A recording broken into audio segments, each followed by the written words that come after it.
Ladies and gentlemen, please welcome the chairman of the Republican National Committee, Michael Whatley of North Carolina.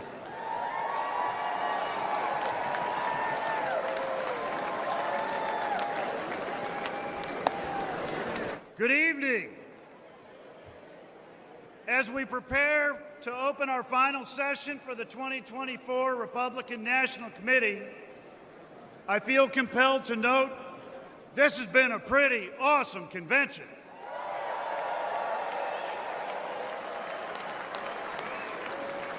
We've heard from governors, senators, members of Congress, candidates, and leaders from across our great party.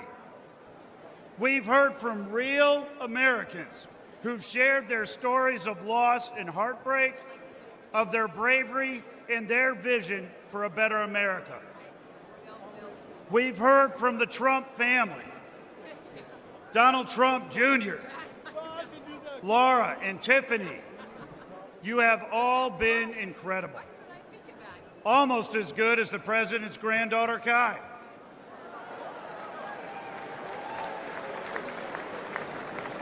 And we've heard from the next Vice President of the United States, Senator J.D. Vance.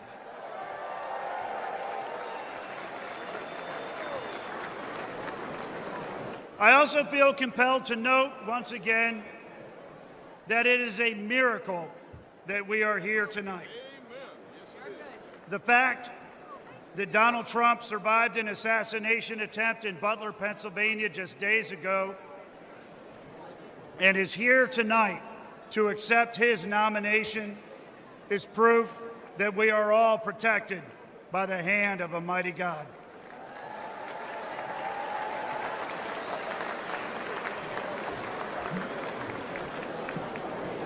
We have a lot of work to do in this election cycle.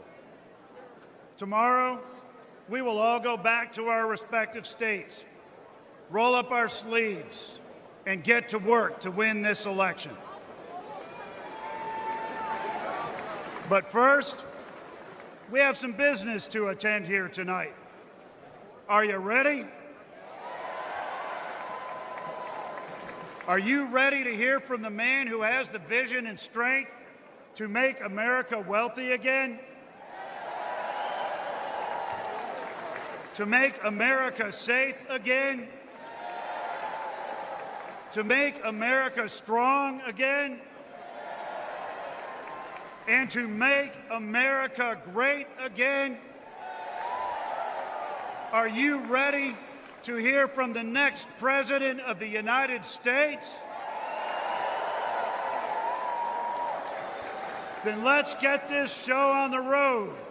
I hereby open the final session of the 2024 Republican National Committee.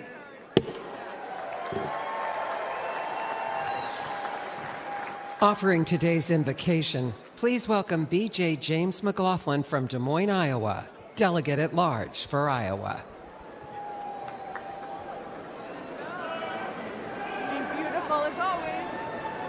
Good evening. If you bungle raising your children, nothing much matters.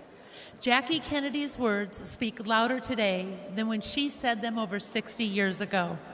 And this is why we gather on this historic occasion, isn't it?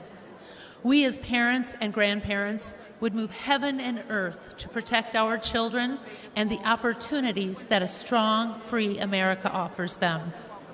Raising our children is the single most important job we have, which is why we dedicate endless hours organizing, volunteering, and advocating on behalf of President Trump. We owe it to our children to give them the kind of America we all remember growing up in, the proud, patriotic, and safe America that President Trump wants for all of us. Thank you.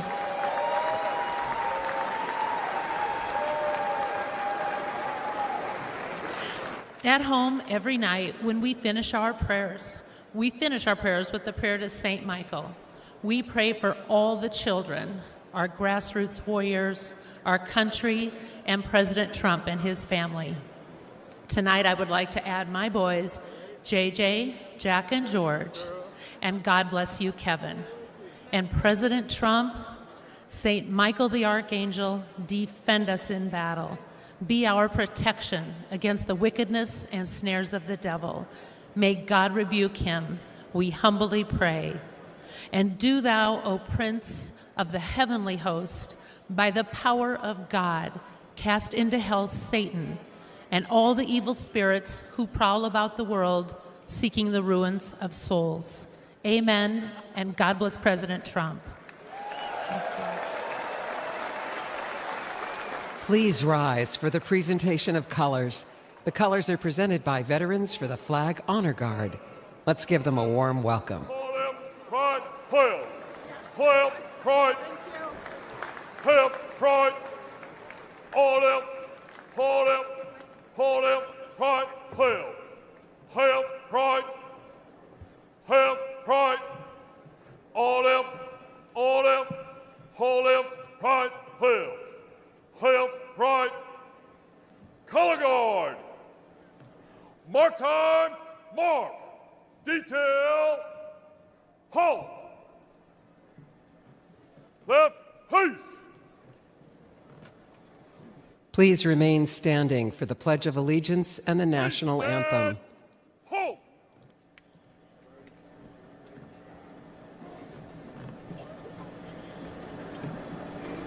Please welcome Gabe Guidarini to lead us in the Pledge of Allegiance.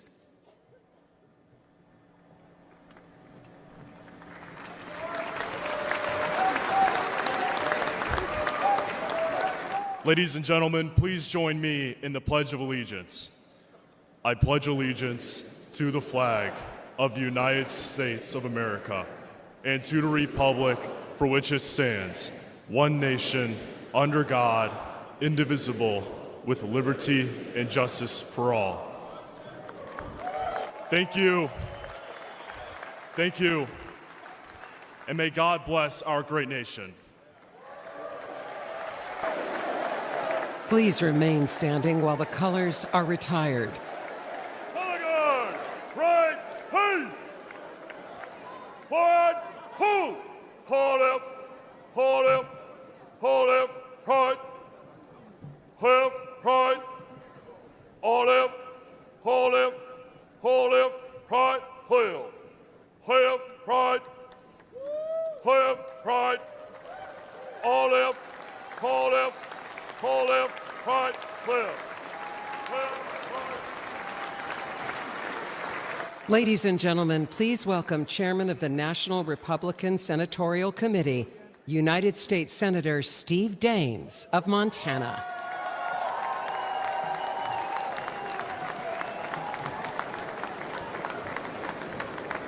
Wow, how about that national anthem sung by Mary Milburn?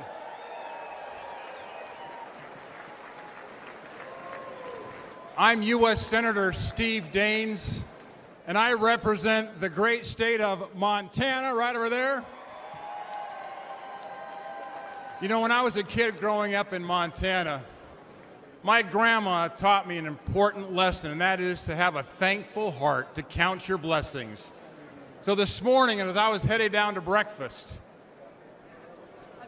I thanked God for my sweet wife, Cindy, of 37 years.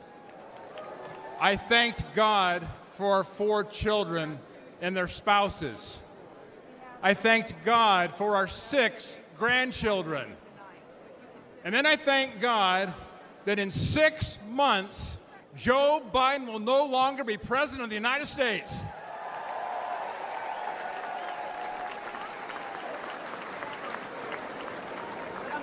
Now think about this moment we're in here this evening. It was just 5 days ago.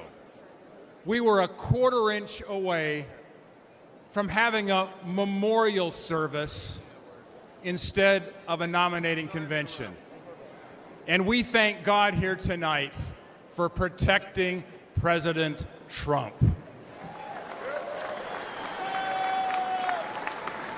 But we have important work to do, because going forward, we must fight, fight, fight. And I will tell you, as chairman of the National Republican Senatorial Committee, I'm working with President Trump to win the Senate majority and to fire Chuck Schumer.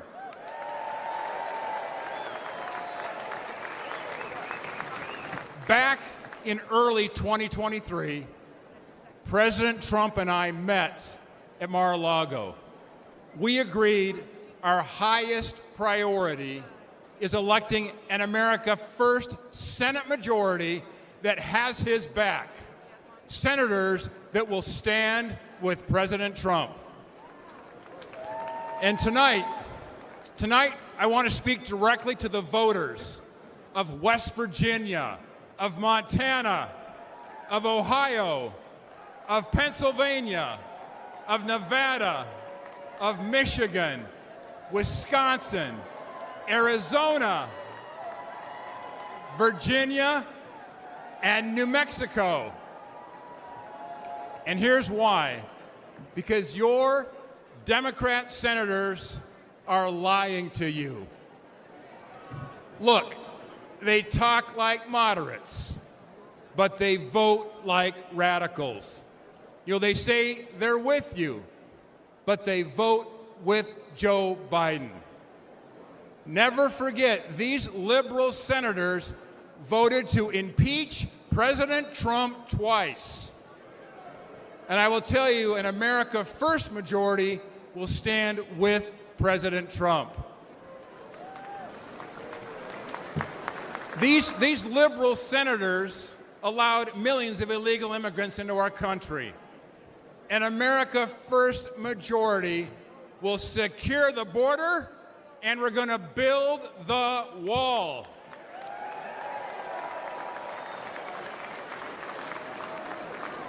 These liberal senators shut down the Keystone Pipeline. An America First majority, we're going to drill, baby, drill.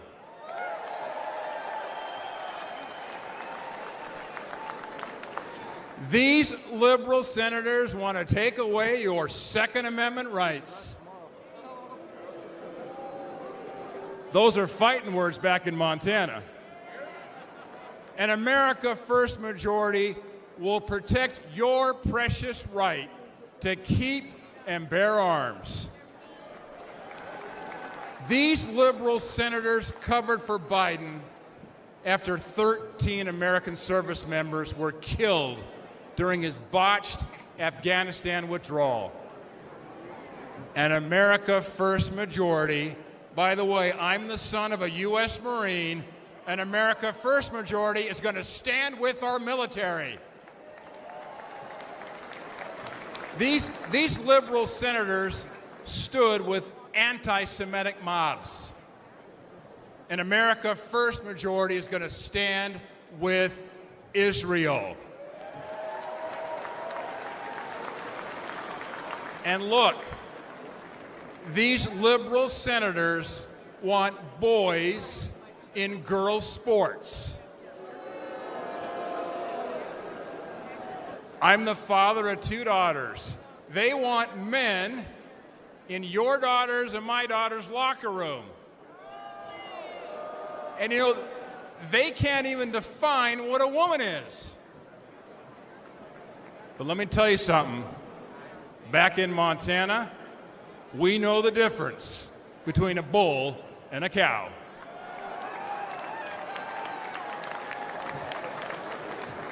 We must replace these liberal senators with great Republican leaders like Jim Justice and Baby Dog in West Virginia, like Tim Sheehy in Montana, like Bernie Moreno in Ohio, like Dave McCormick in Pennsylvania, like Sam Brown in Nevada, Mike Rogers in Michigan, Eric Hovde right here in Wisconsin,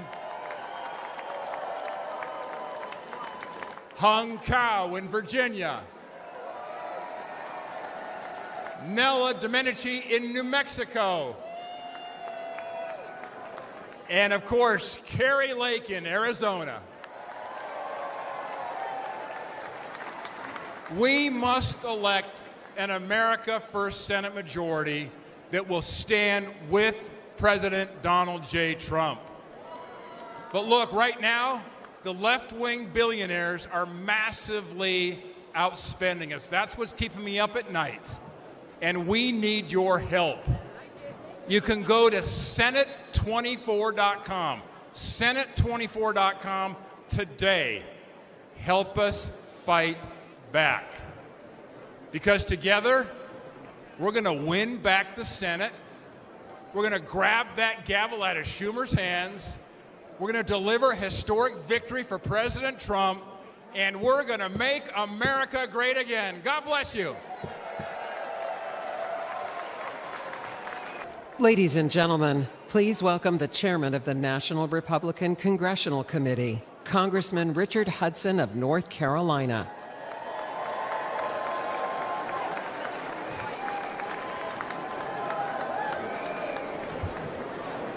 My name is Richard Hudson, and I'm a congressman from North Carolina. Great to see my North Carolina folks over here. Also want to acknowledge my brilliant, amazing, smoking hot wife, Renee, who worked 4 years in the Trump White House. She's here with us tonight. Love you. I love you too, AJ.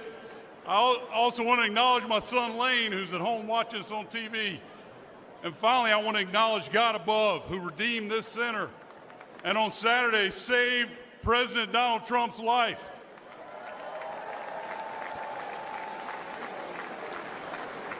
Now, my job as NRCC chairman is to grow the House majority.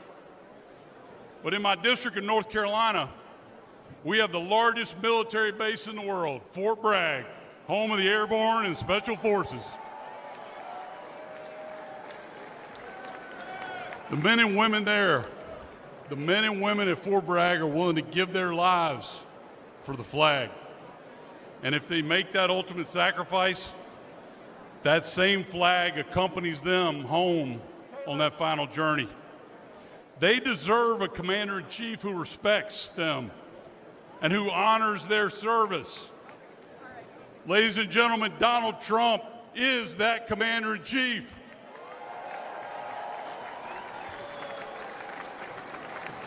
You see, Donald Trump loves America. He literally embraces the flag. But extreme Democrats, they'll burn it in the streets and on college campuses. Joe Biden and Kamala Harris, they stand with those flag burners because they want to rule over you. But House Republicans, we stand with President Trump. We stand for America, and we stand up for the flag. Because House Republicans understand we don't rule over you. We work for you. In just the last 2 years, House Republicans have passed an historic border security bill that would lock down Biden's open border. We passed legislation to unleash energy production and lower cost. We passed legislation to remove woke indoctrination from our military. We passed the Parents' Bill of Rights because we think parents ought to make decisions about how their children are educated. And we impeached Biden's failed border chief, Alejandro Mayorkas. But Joe Biden and Chuck Schumer killed those bills and blocked any progress for the American people.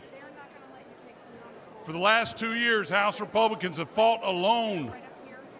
Ladies and gentlemen, we need backup. To save America, we need to grow our majority. And we need President Donald Trump back in the White House.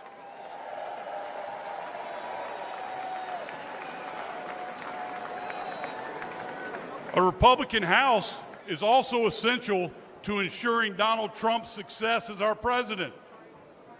Can you imagine Can you imagine what Nancy Pelosi's protege, Hakeem Jeffries, would do if he was Speaker of the House to undermine Donald Trump? If Democrats control the House, they'll block every tax cut, budget, border bill, and crime bill that he proposes. They'll hold sham investigations and hearings to bog down his agenda. They'll impeach him for doing his job. But we're not going to let that happen. Together, a Republican House and President Donald Trump will preserve the historic Trump tax cuts and eliminate taxes on tips. Together, a Republican House and President Donald Trump will fund the police. We will rebuild our military. We will stand up to communist China. And ladies and gentlemen, we will finish the wall.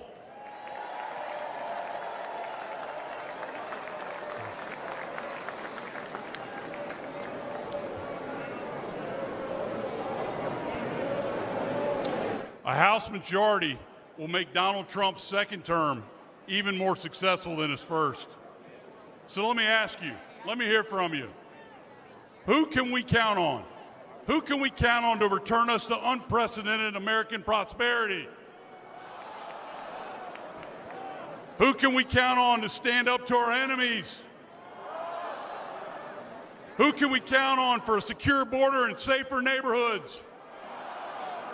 Absolutely right. We can count on President Donald Trump. So let's work together. Let's elect President Donald Trump. Let's grow our House Republican majority. Together we can make it happen.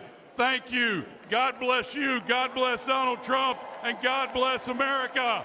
Thank you. Ladies and gentlemen, please welcome American businesswoman Diane Hendricks.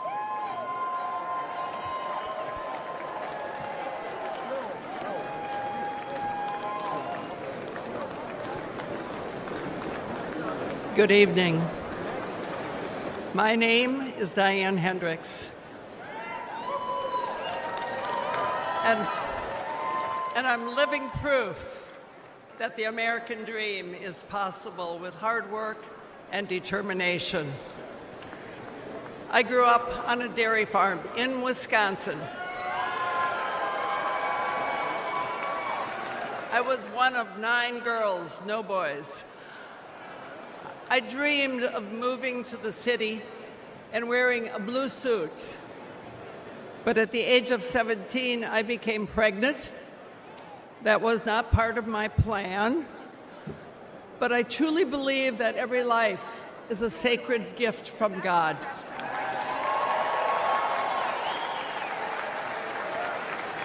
And I give thanks every day for my son. As a single mom, I worked 2 jobs to pay the bills. I found my passion in the field of real estate, which is still my passion.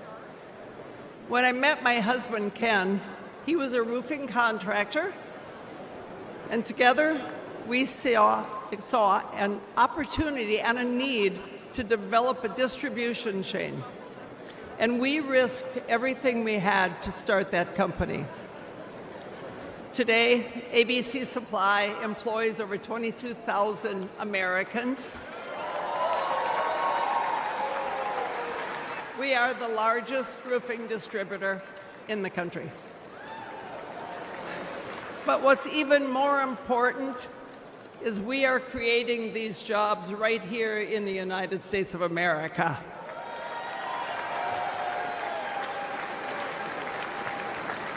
I lost my husband 16 years ago. It was the toughest time in my life. Thank God I had our 7 children to be my support. But I had to decide whether to fight or fold. And I chose to fight.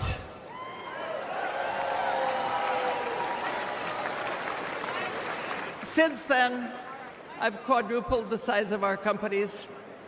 And to my surprise, I was recently just recognized as the most successful self-made woman in American history.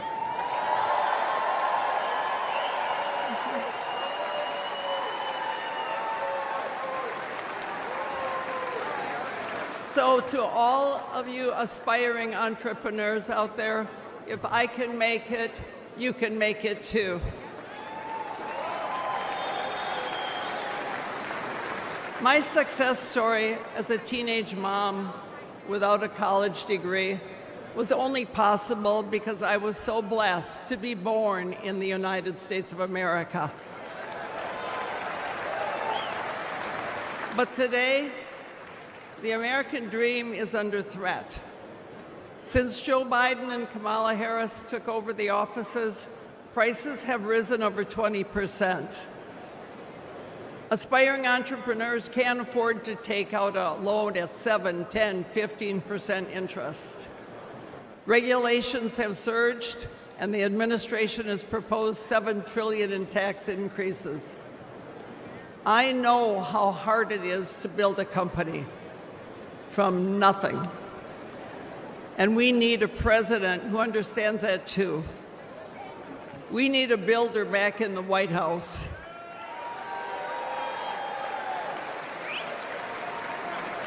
Someone who will cut the job-killing regulations, lower taxes on working families, and give the power back to the American people.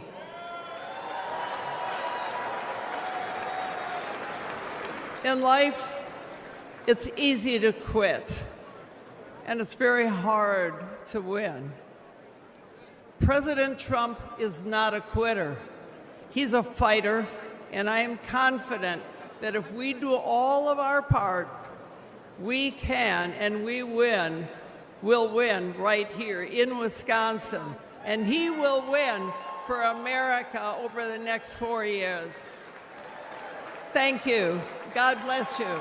God bless America. Ladies and gentlemen, please welcome Miss Diane Evans, volunteer and Republican Executive Committee woman from Palm Beach, Florida.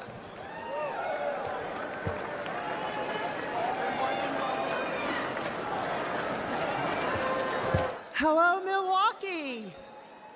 My name is Diane Evans. I'm a volunteer with more than 1,000 hours working for the Trump campaign since last year. If you told me I'd be here 5 years ago, I'd have said you're crazy. But here I am, and I'm very excited to re-elect Donald Trump as President of the United States this November.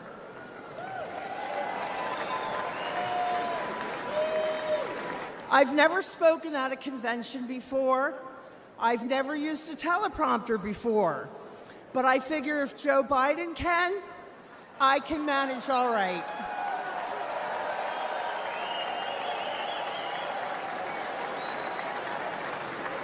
I'm pretty new to politics. I voted my whole life, but I've never got involved as a volunteer. I was busy raising my family, spending time with my husband, starting a small business, and walking the dog. Moms are busy people. When it came to politics, I always figured let everybody else take care of it. But then the 2020 election happened. After that, you better believe I got involved. I joined my local Republican Executive Committee, and when Trump headquarters asked for a volunteer to help with office staff, I started showing up whenever they needed me, or if they didn't need me, I showed up anyway. I showed up once a week and did little things like refilling coffee creamers, anything that they needed, even taking out the garbage. And now I'm helping to take out the garbage at 1600 Pennsylvania Avenue.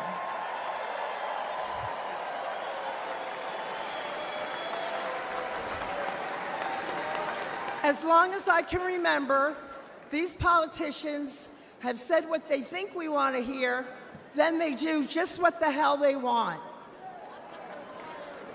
And Joe Biden has been the worst offender for the last 50 years.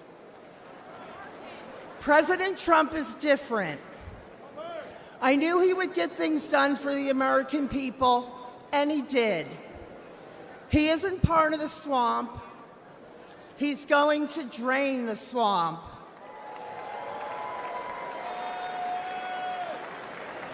The Democrats are going to do everything in their power to stop him. We can't rest for a minute.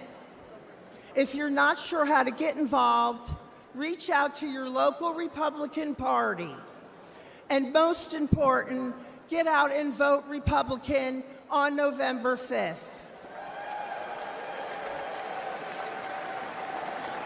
Tell 20 people to tell 20 people to vote. That's how we can get our landslide. And they can't cheat or rig their way out of a landslide.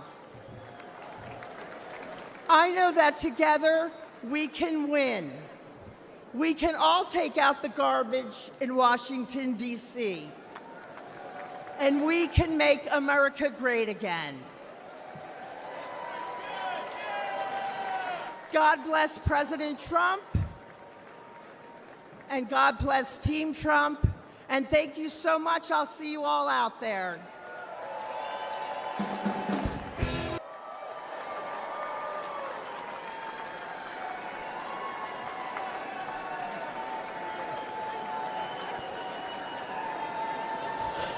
Thank you. Well, hello, Milwaukee, and good evening, America.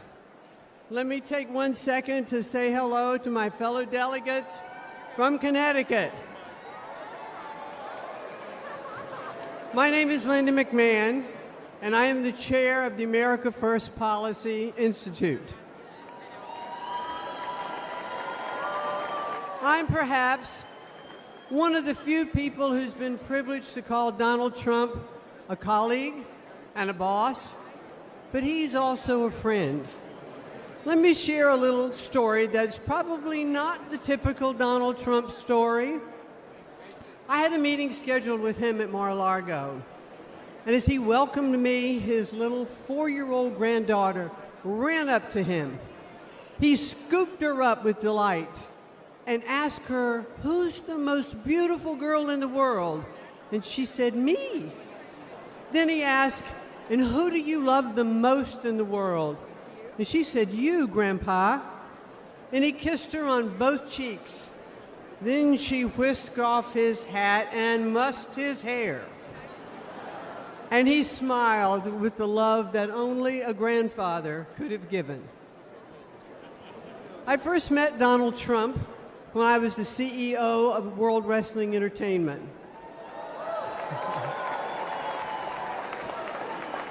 For fun, he became part of some of the most compelling and highest rated storylines in the company's history.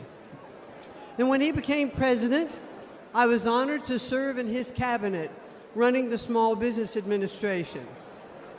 I traveled the country, talking to business owners and job creators. They knew they had a president who understood them and fought for them. He knew that small businesses are the engine of the American economy, and the Trump tax cuts proved to be like rocket fuel for them. Almost every business owner I spoke with was using their tax savings to grow their businesses. And ladies and gentlemen, the U.S. economy was flourishing. But at no moment during my time in the government was more poignant for me than one that happened in 2018. I traveled with the president to view the destruction which Hurricane Florence had levied on my hometown of New Bern, North Carolina.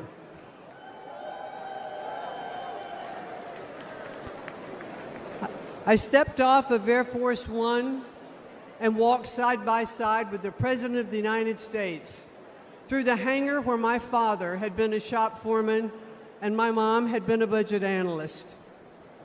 I watched Donald Trump walk through neighborhoods of my childhood, comforting those who had suffered such great damages. Because he was a builder, he talked to them about what it would take to rebuild, what kind of materials they should use. And he didn't just show a personal interest, he was one of them.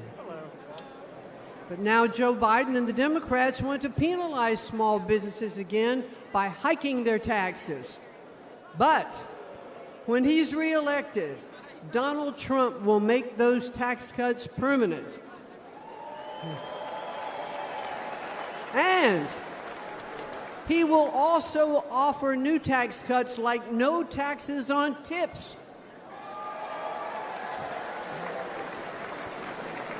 Instead of taxing American companies, Donald Trump put tariffs on China that raised billions of dollars and protected American industries. And if reelected, he'll do it again. President Trump is a job creator and the best friend American workers have ever had in the White House.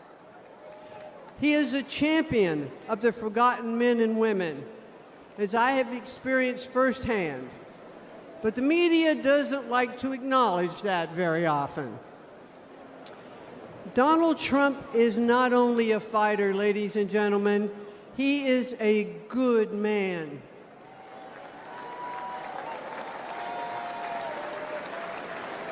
He has the heart of a lion and the soul of a warrior.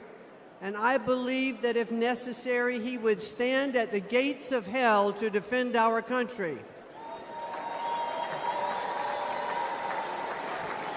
He loves this country, and he would do anything to defend it and to protect us from all harm.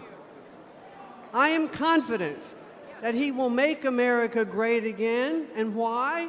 Because he did it before. So I ask all of you here tonight, and those of you who are watching from home, to re-elect Donald J. Trump as the 47th President of the United States. Thank you, and good night. Ladies and gentlemen, please welcome the 70th United States Secretary of State, Mike Pompeo.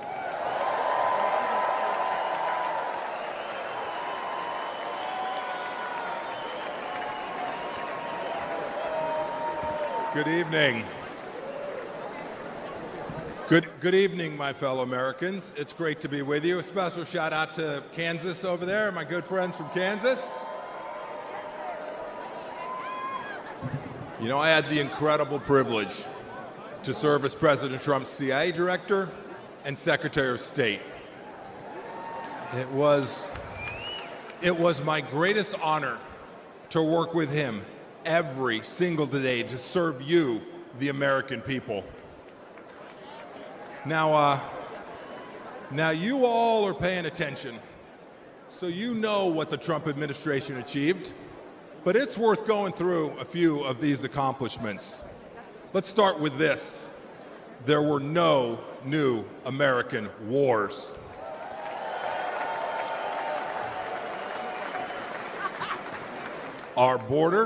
Our southern border, closed.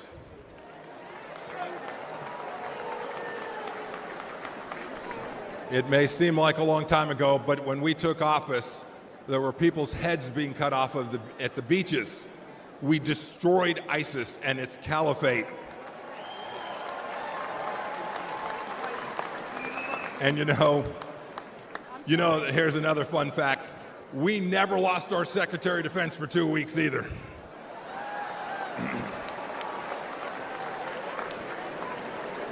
You'll remember, for those 4 years, the evil of Vladimir Putin was held at bay. When we walked out, January of 2021, the Iranian regime was afraid, and the people of Israel were strong and secure, and we treated like the friend and ally that they need to be.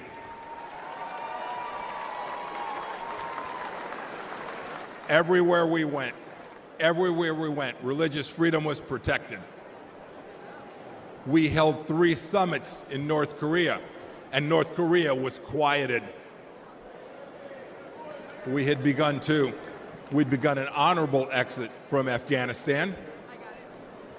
And not a single Chinese spy balloon flew across the United States of America. 4 years. Had I been the Secretary of State and a Chinese spy balloon flew across our country, I would have been the former Secretary of State, and rightfully so.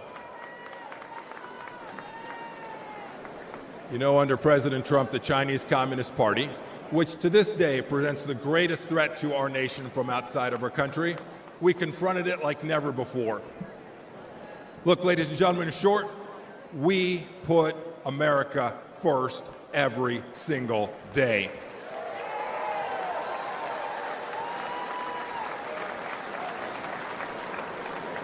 "42 months on, what has Joe Biden and Kamala Harris done? And their leftist handlers, what have they delivered to us for security and prosperity? Almost nothing. Let's start with this. You saw some of them last night. 13 new Gold Star families from Afghanistan. As an Army veteran, I want to speak to everybody who served in Afghanistan. I'm disgusted by the Biden administration's incompetent pullout from that country.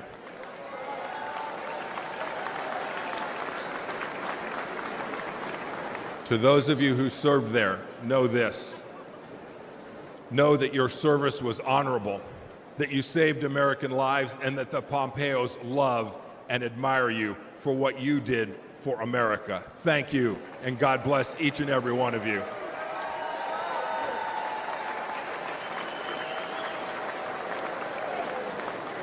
Every one of you has served in uniform, and the families of those, you deserve a president who will not check his watch while he is honoring our fallen brothers and sisters. It was indecent. And of course, it was that very weakness we saw in Afghanistan that prompted Putin's butchery in Ukraine. Last week, we saw what it meant. A children's hospital bombed, innocents killed. It did not have to be. And now, of course, a second war in Gaza. President Biden won't even talk about the fact that Americans are still being held there by the Iranian regime. Contrast that with what we did when Americans were wrongfully held.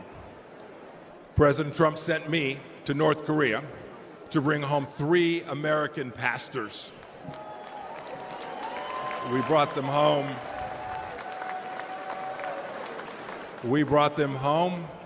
Along with dozens of other hostages, and we did so without paying 1 single penny to the terrorists.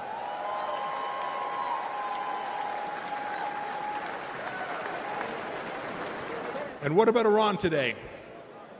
When Joe Biden eased up on President Trump's maximum pressure campaign, we gave money to the Ayatollah so he could cut more checks to the genocidal maniacs who conducted barbaric attacks in Israel.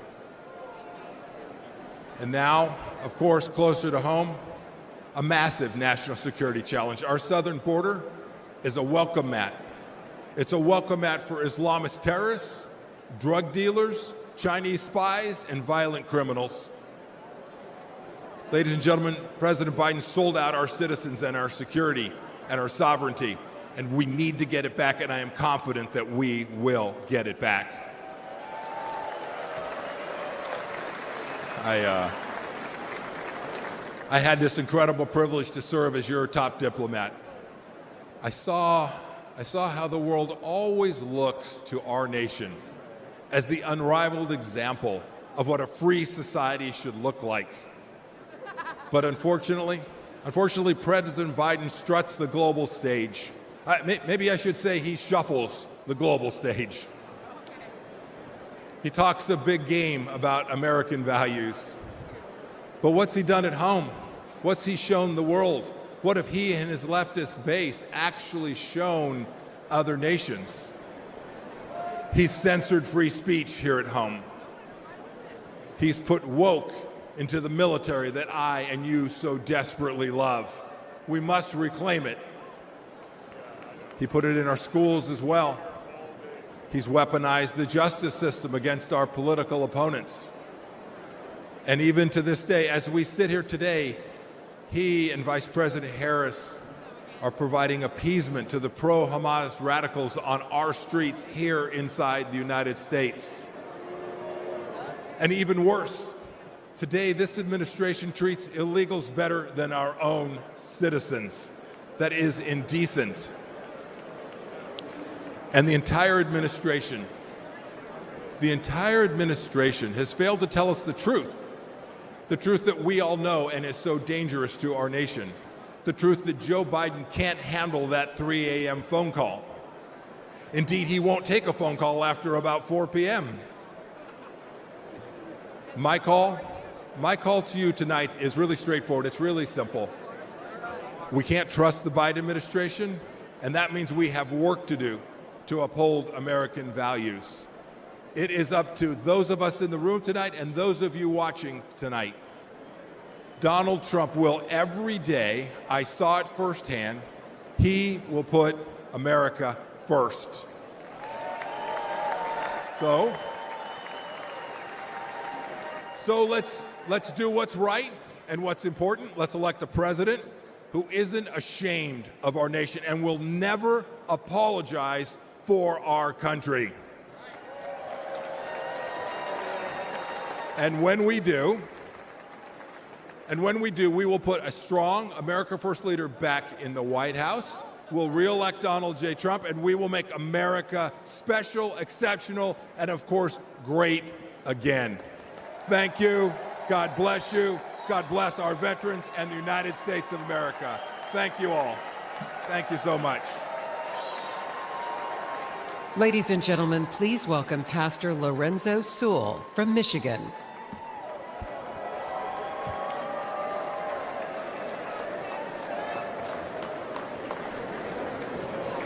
My name is Pastor Lorenzo Sewell. I have the honor and the privilege of being the senior pastor at 180 Church, and we were blessed last month to have President Donald Trump come to Detroit, Michigan.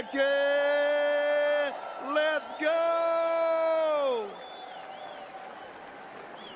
Can you imagine it? Can you imagine President Donald Trump coming to a city and calling a pastor like me, a pastor who was born and raised on the east side of Detroit? I was mentored by murderers. I was a student of the street. But I had a radical experience with Jesus Christ that changed my life forever. Come on, if you believe that Jesus still changed lives, come on, put your hands together and give our great God great glory.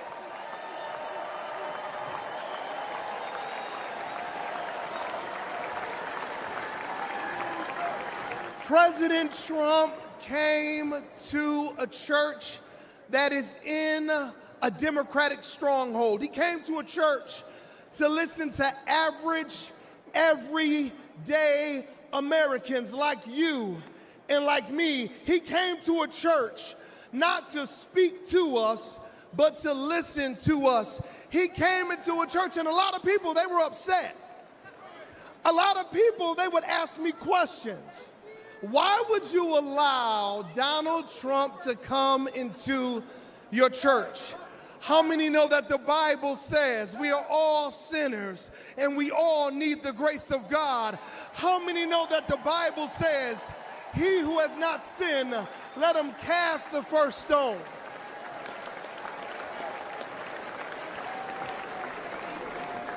President Donald Trump, he came during his birthday weekend. Let me ask you a question. Grand old party, what would you do for your birthday if you were worth $6.7 billion? What would you do for your birthday? Would you come to Detroit? Would you come into the hood? He came to the hood because he cares about average, everyday Americans.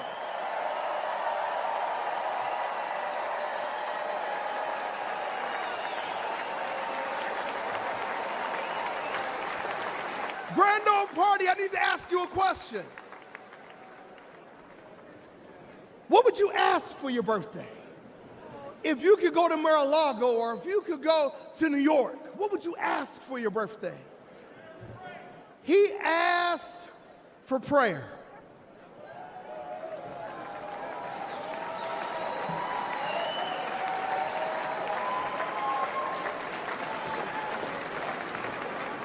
I believe that prayer is preventative and prayer is proactive.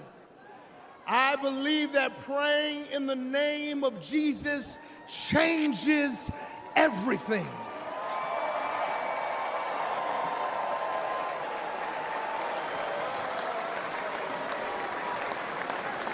And when we prayed for President Trump, only God knew that 30 days later, there would be a miracle by a millimeter. Only God knew that if we prayed for him during his birthday, there would be a miracle by a millimeter.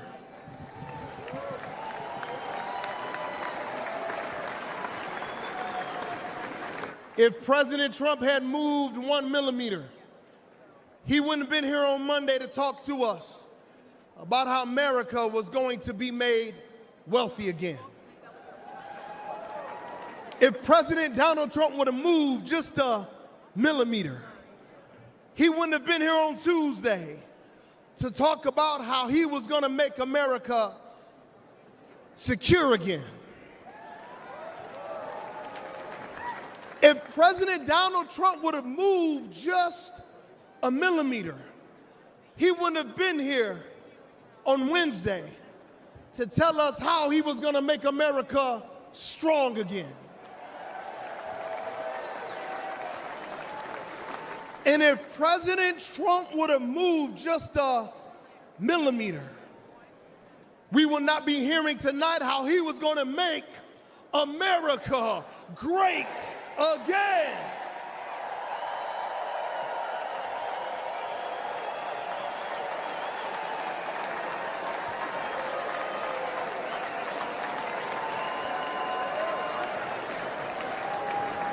Before I take my seat, I just got to talk to you about something called providence and something called sovereignty. God's sovereignty is his ability to be able to do what he wants when he wants because he's God. And God's providence, it's when he does what he wants, when he wants for all of you.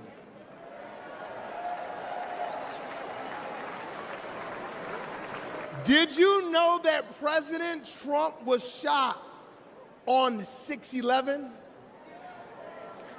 And do you know that Ephesians chapter number 6, verse number 11 says, "Be strong in the Lord and in his mighty power."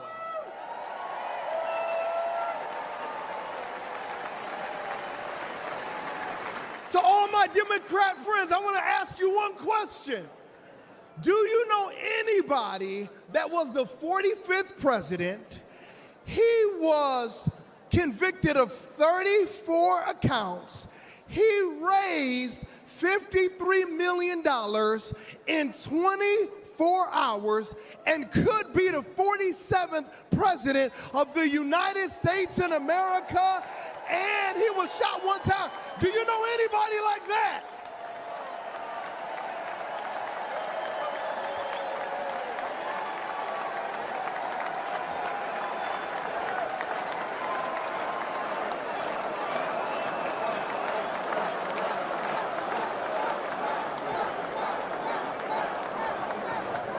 To all my friends back in Detroit who are Democrats, I want to ask you just one simple question. You can't deny the power of God on this man's life. You can't deny that God protected him. You cannot deny that it was a millimeter miracle that was able to save this man's life. Could it be that Jesus Christ preserved him for such a time as this? Could it be?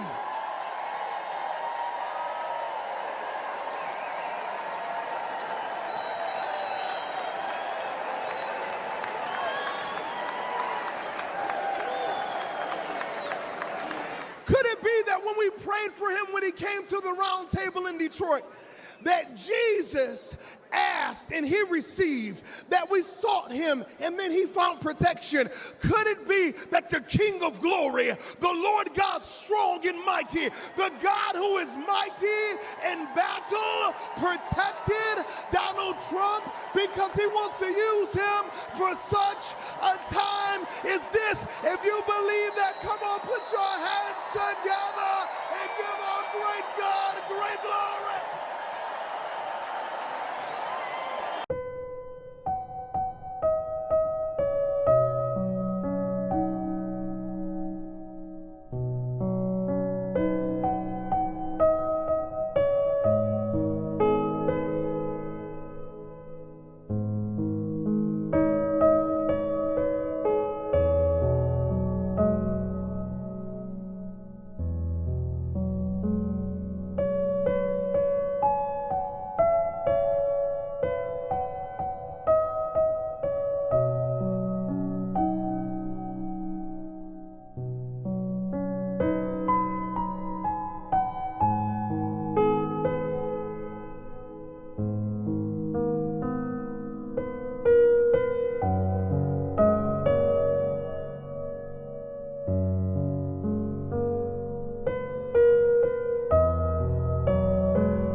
Please welcome John Neaporti from Florida.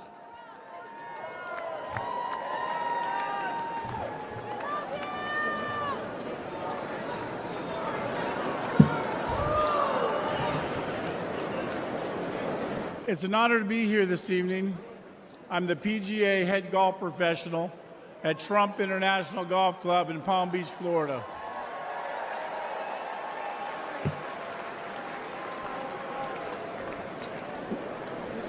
We all know that President Trump loves his family because we see that. And we all know that President Trump is willing to die for our country because we just witnessed that. But what I'm here to tell you tonight is that Donald Trump is a great boss and one hell of a golfer. At our club championship in March, I watched President Trump hit a perfect 210-yard 4-iron to within 10 feet of the hole. Yep. He needed to sink that putt to win. Do you think he sank it? You better believe you sunk that putt.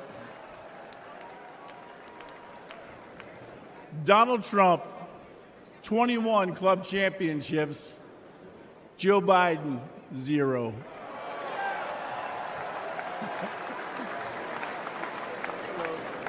For non-golfers out there, that's a pretty good record. That's real good. That's not good, that's great. 25 years ago, I was working multiple jobs, and one of those jobs was caddying at Trump International, and that's where I met Mr. Trump. My caddy job eventually would turn into a full-time job. One day, I was out caddying for Mr. Trump, when he mentioned to me that he needed to find a teaching pro.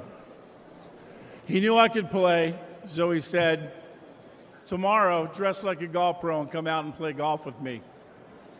So in true Mr. Trump fashion, on the first tee the next day, he tees up his ball, whacks it right down the middle of the fairway. And I turned to him and I said, hey, I'm pretty nervous. And he said, John, you just relax and play your game. And it was great advice, because after 9 holes, he turned to me and he said, I've seen enough. You've got the job. Thank you. Later, I went on to become the head golf professional, and I'll never forget that moment with Mr. Trump. He truly changed my life. That's who Donald Trump is. For 25 years, I've seen his generosity and his remarkable character firsthand. His entire family reflects these values as well. With all the hate the president gets, I think to myself, how can someone go through all this? He could have chosen a quiet life. He could have played more golf. But he cares so deeply about America and our people. He just keeps working, and he does it for us.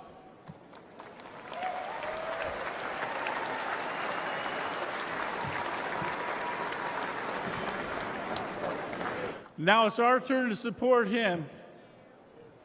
So let's help him, let's hear it, make America great again.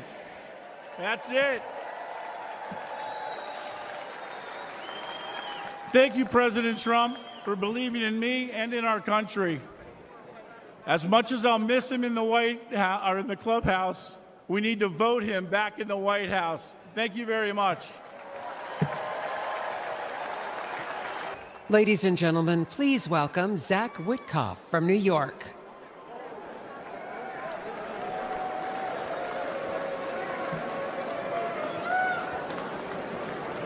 Good evening, Milwaukee.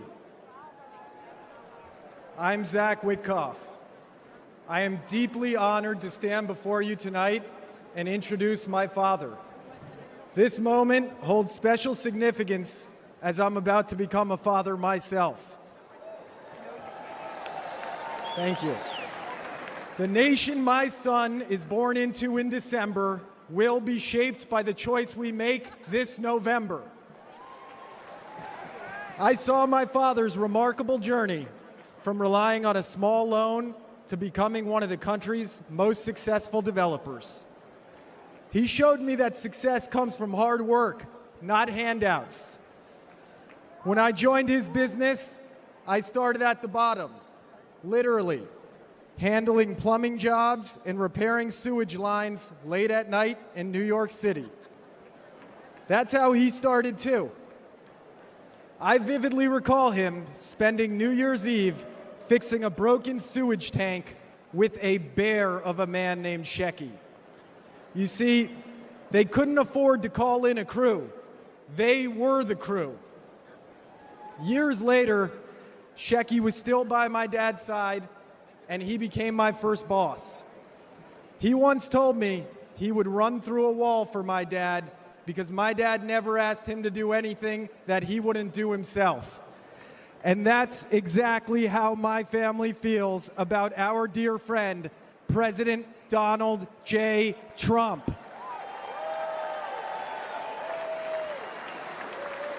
We have seen him stand shoulder to shoulder with the American people, time and again, even when it wasn't easy, even when he could be doing something else.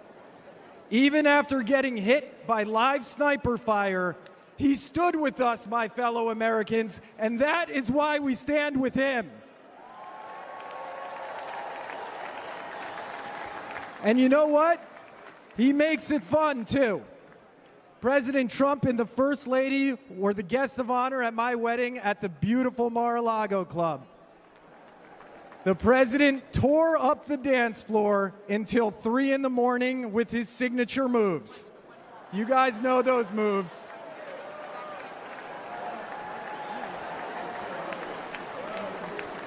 The essence of what my dad taught me: hard work, unwavering loyalty, and perseverance. That is the essence of Donald Trump.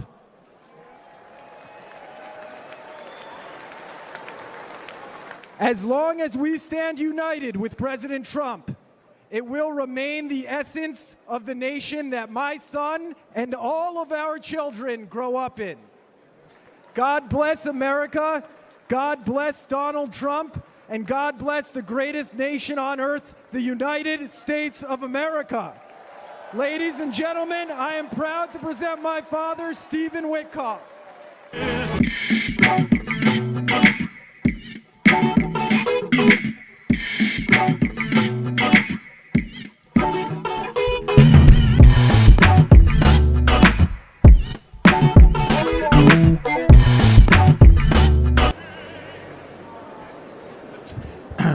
Good evening, everybody. That song that you just heard was American Trilogy by Elvis. It was playing for a reason. A lot of people don't know this about my dear friend, President Trump, but he's a big music guy. And he's got a playlist, and he's the DJ wherever he goes.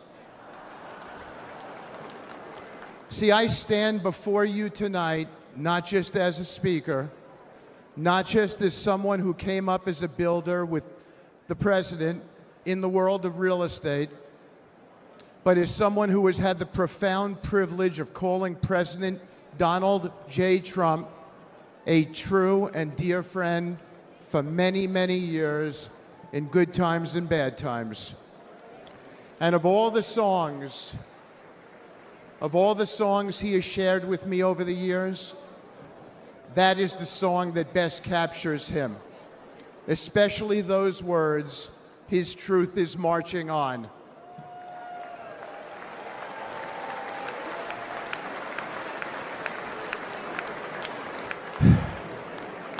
I thought of that song after my dear friend was shot a few days ago. I gave him a call. I expected to leave him a voicemail, so it surprised me when he answered the phone. His first words surprised me as well. He'd just come within an inch of his own life ending, but he picked up the phone and said, "Hi, Steve. I'm really glad you called. How are you? How are your kids?"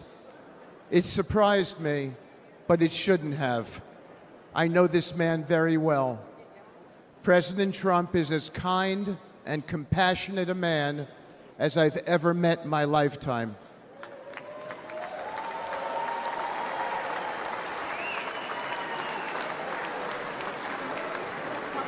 I've seen the truth of President Trump, and it marches on with me tonight.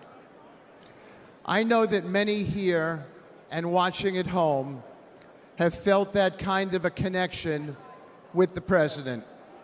It's real. I have never seen him refuse a question from somebody, decline a photo, or ignore someone's story or concerns. Everyone he meets gets a family member's embrace from him. I have felt that warmth so many times over the years. Just last week, I told the president about a moment I had with his 3 sons and how impressed I was with them. He looked at me with a wistful smile, blowing a kiss, and it was a special moment between us as fathers. When my dad fell gravely ill, President Trump didn't just send a note. He didn't just offer words of comfort. He showed up as he always does.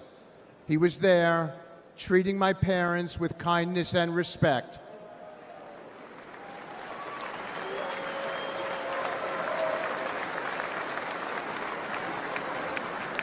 Including my mom, who's 91 and here tonight dressed in red and is going to be voting for the president.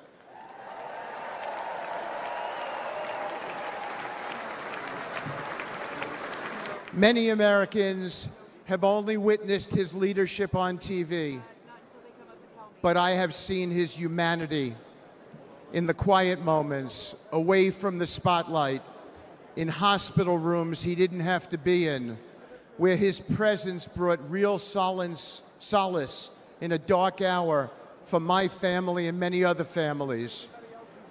That's who he is. When times are really tough, when he's got everything to lose and nothing to gain, Donald Trump shows up and he's there for you. Thank you.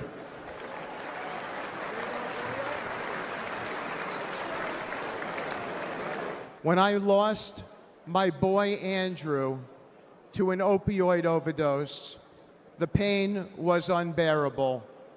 But as usual, Donald Trump showed up.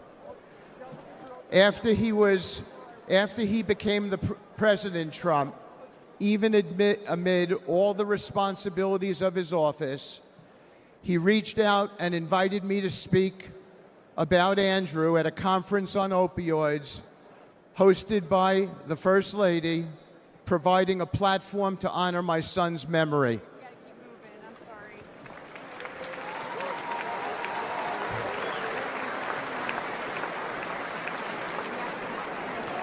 And when the day of the conference came, he went out of his way that day to come and put his hand on my shoulder and say, "Steve," as he led me up to the lectern, "tell the world about your boy." My boy was the best of us. Where we lived in New York City, a Trump building, 502 Park Avenue, there were 12 homeless people who stayed outside by the church next to the property. My son got to know them all. He fed them every evening. He became their friend. When he passed away, all 12 came to his funeral. He and President Trump shared something in common. My boy stood up for people, no matter which side of the train tracks they came from, exactly as the president does for everybody.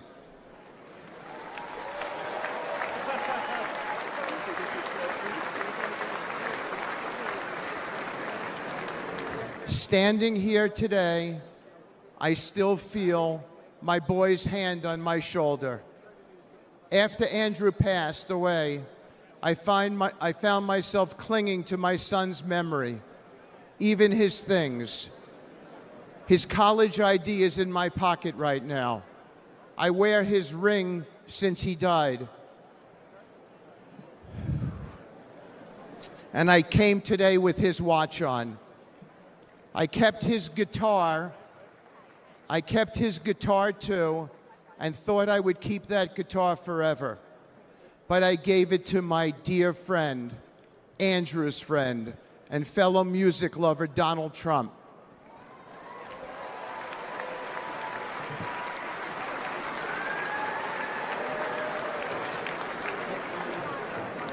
I wanted President Trump to have something with which to remember my son. President Trump didn't say something nice to me and put it in a closet somewhere. He put it right out front at his Trump International West Palm Beach property, where he and I both see it whenever we walk in and play, and where everyone who walks into that beautiful building sees it as well, as an acknowledgement to my boy. A sacred tribute to a true friend who's gone, and a cause that remains, opioid abuse.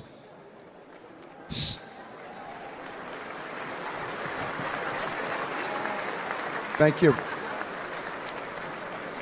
Standing here today with my boy's hand on my shoulder, I know I'll never hear his music again.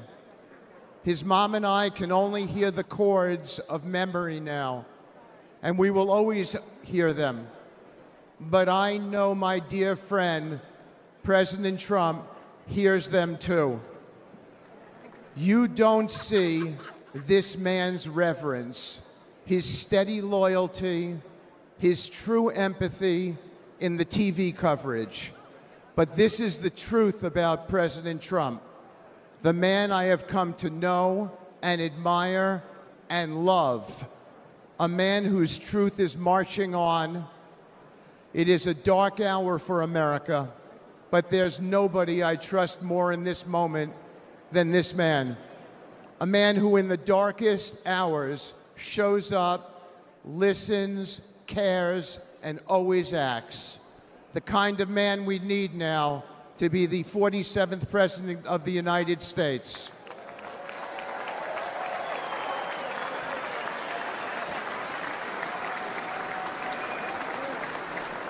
Thank you. May God bless you all. May God bless President Trump and his extraordinary wife and his wonderful family. And may God bless America. Thank you so much.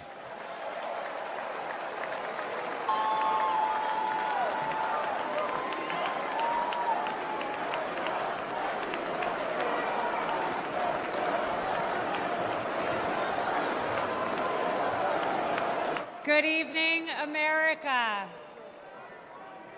My name is Alina Habba, and I have had the great privilege of representing President Donald J. Trump.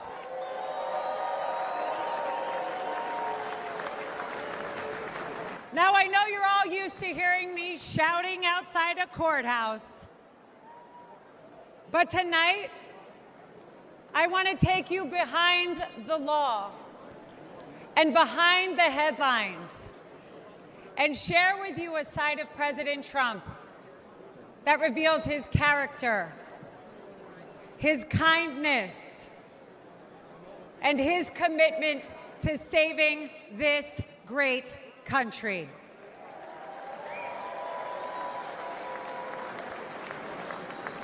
As a devout Catholic,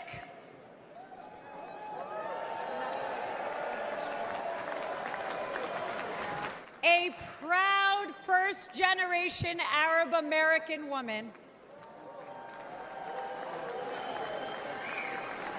and a feisty Jersey girl who is fed up with far-left corruption in Washington. President Trump championed my journey, empowering me to be who I became today.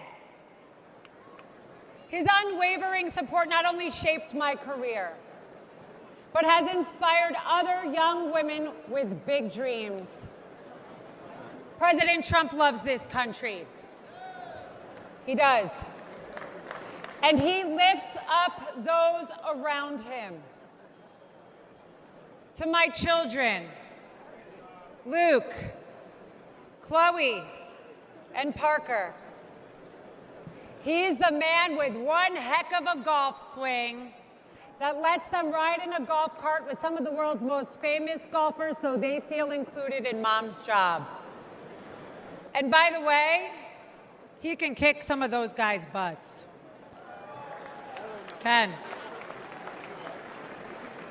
To my husband, whose family members have survived the Holocaust, he is a champion of the Jewish faith. To my Iraqi parents, he is a mentor to their daughter. But to me, he is my friend.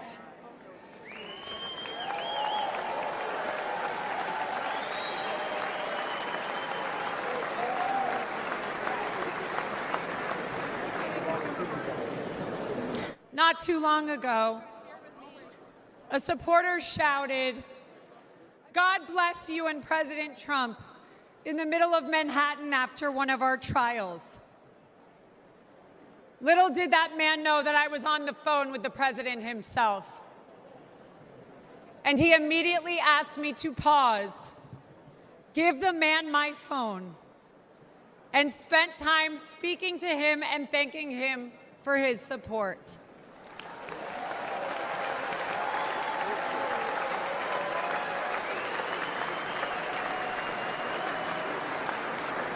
Despite the lawfare and the politics, President Trump loves the American people and he loves this country.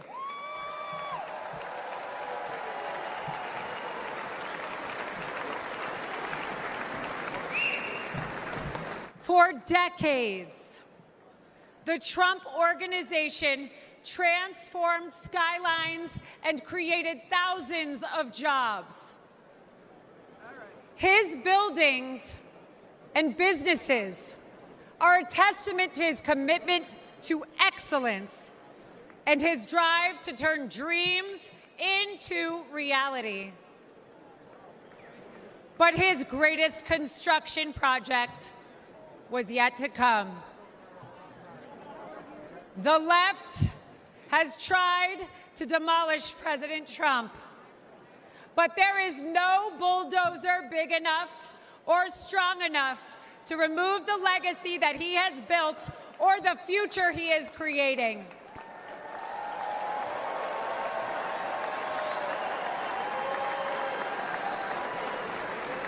As the 45th President of the United States, Donald Trump built a legacy of putting America first. And as the 47th President, he will build America stronger than ever for we, the people.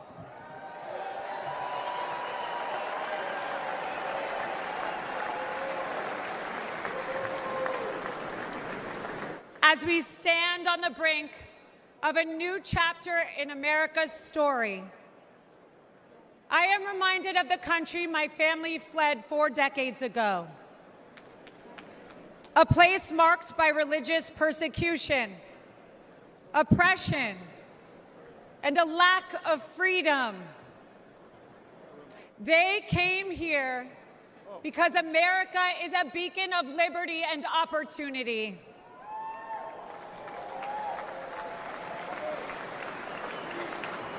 It is now our duty to protect the values that define us and keep this the greatest nation on earth. Amen.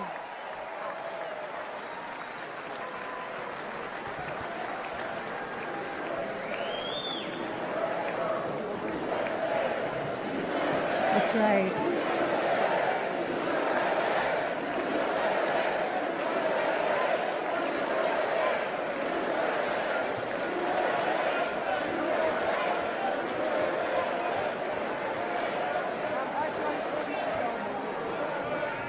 Every attack on President Trump only strengthens our movement. The left's madness is only a sign of desperation. Sham indictments and baseless allegations will not deter us, because the only crime President Trump has committed is loving America.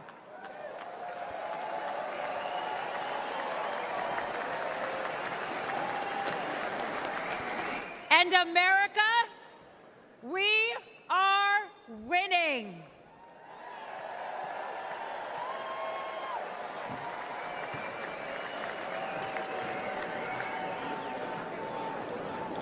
Outside of his family and our country, President Trump also has another love: music. A few years ago, he wanted me to hear a new song he had selected for an upcoming rally. I could hear it blaring in the background at Mar-a-Lago. He landed on a song called "Hold On, I'm Coming."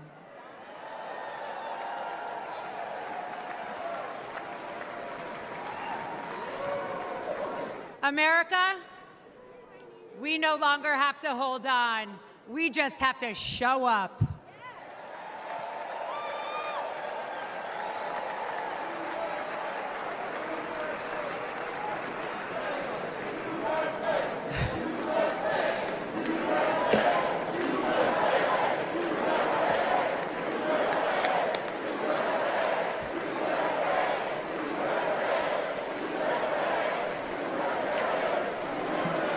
So if you're ready to end the Democrat destruction, and if you're eager to unleash the best America has to offer, Then let's send Donald Trump and J.D. Vance to the White House in November.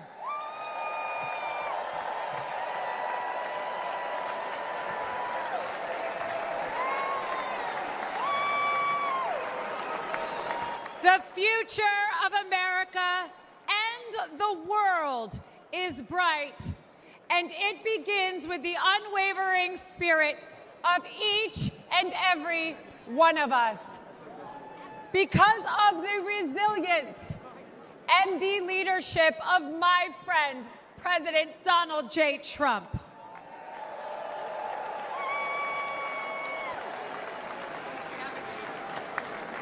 So let us not forget that President Trump did not just take a bullet in Butler, Pennsylvania.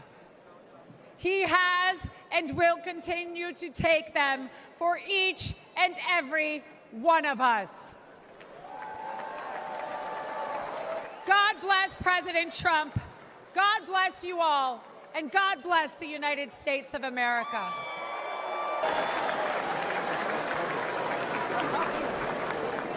Ladies and gentlemen, please welcome journalist, author, and American citizen, Tucker Carlson. So fun!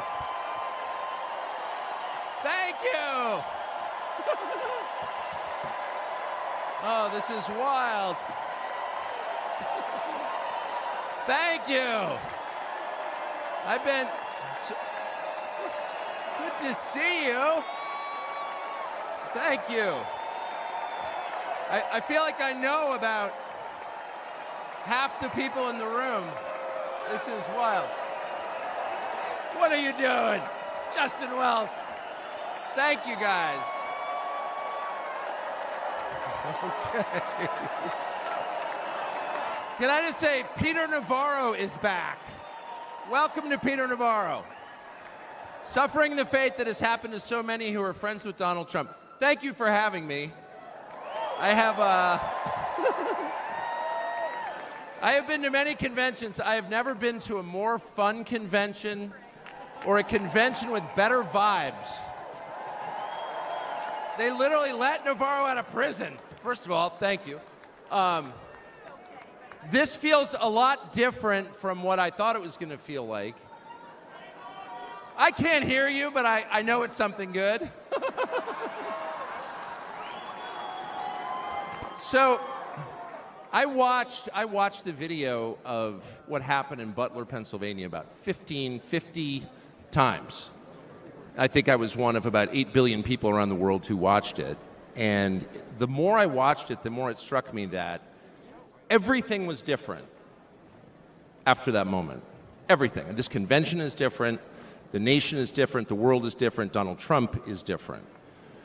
When he stood up after being shot in the face, bloodied, and put his hand up, I thought at that moment, that was a transformation. This was no longer a man. Well, I think it was divine intervention. But the effect that it had on Donald Trump, he was no longer just a political party's nominee or a former president or a future president. This was the leader of a nation.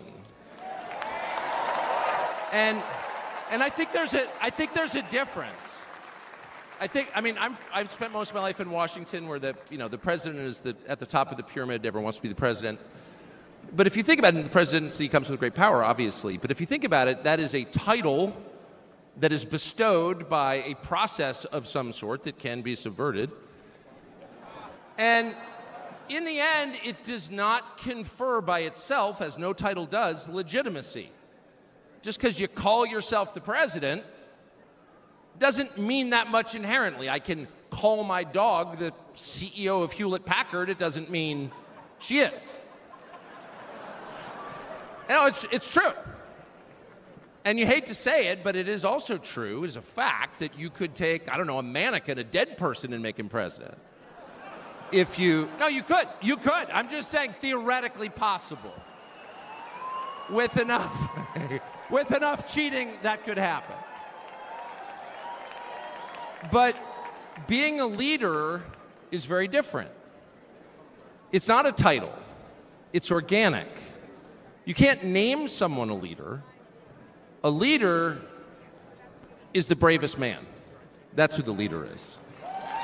That is true in all human organizations. This is a law of nature. And in that moment, Donald Trump, months before the presidential election, became the leader of this nation. That was the most obvious to me. And I have to say, you know, I think it changed him. He reached out to Trump within hours of it that night.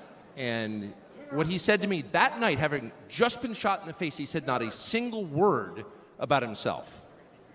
He said only how amazed he was and how proud he was of the crowd, which didn't run.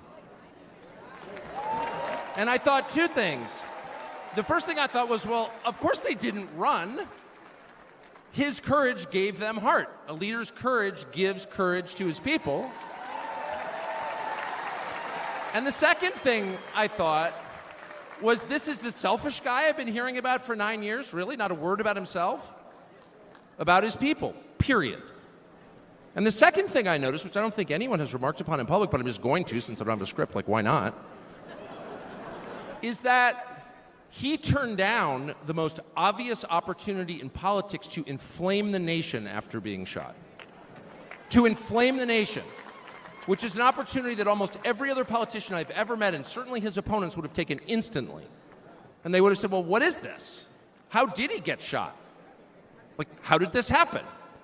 And those are real questions that we have to get to the bottom of. But in the moments, the days, the week after the shooting, he did not say that. He did his best to bring the country together. And I thought, this is the divisive figure? This is the irresponsible person? No.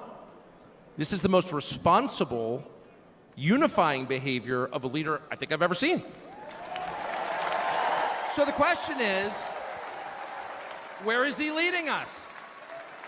And I could go on for hours, but let me just sum it up. I do think the entire point from the famous escalator ride 9 years ago until today of Donald Trump's public life has been to remind us of one fact, which is a leader's duty is to his people, to his country, and to no other.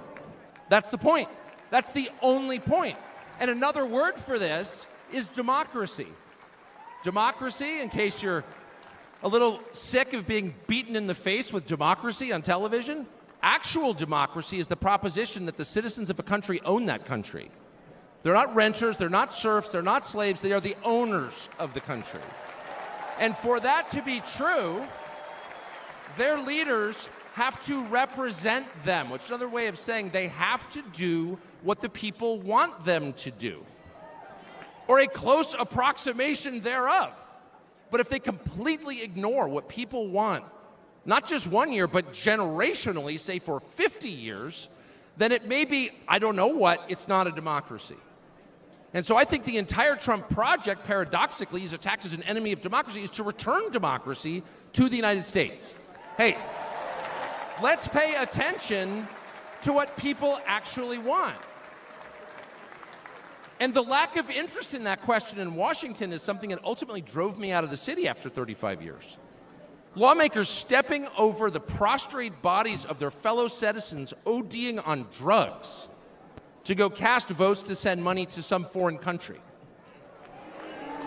Yeah, actually, we've lost more Americans from drugs in the past 4 years than we lost in World War II.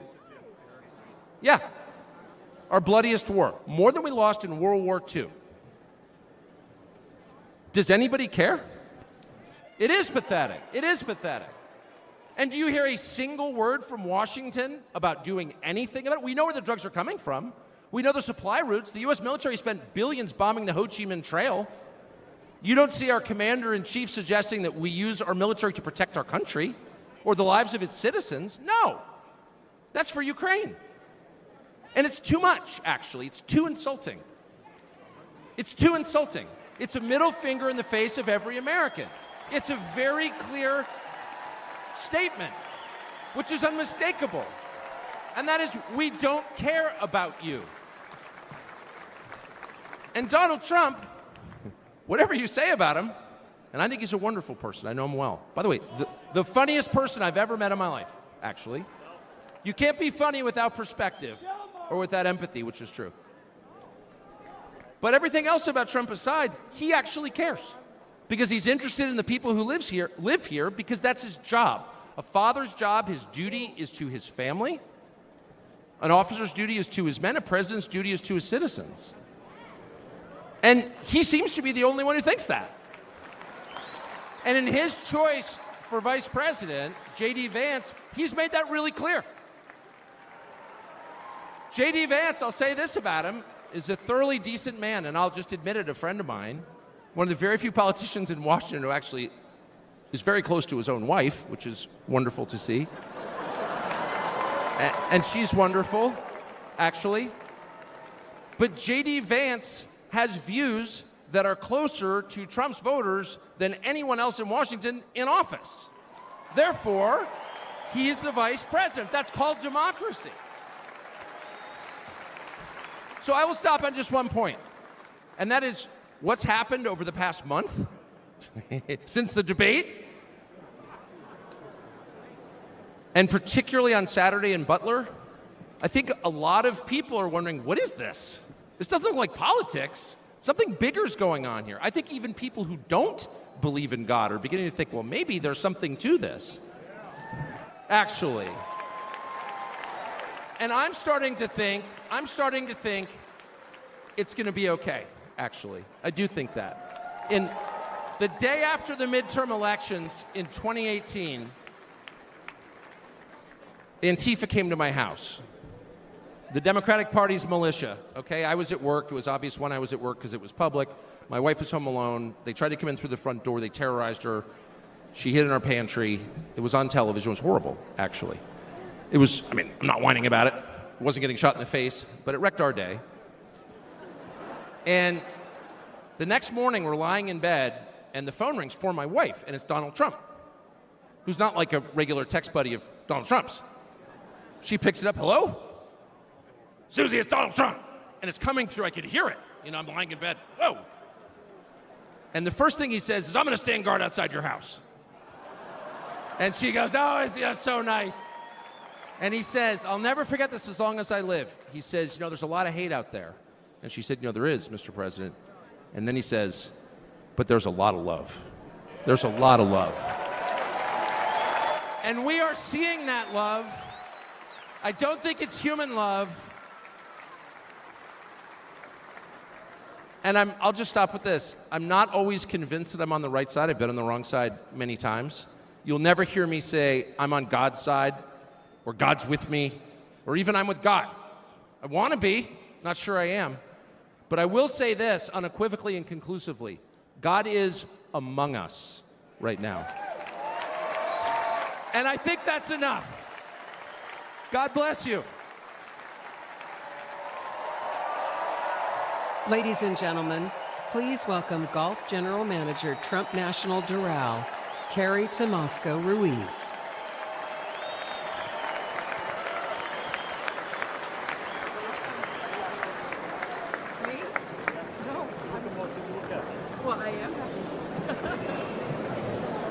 I'm not sure how I follow Tucker,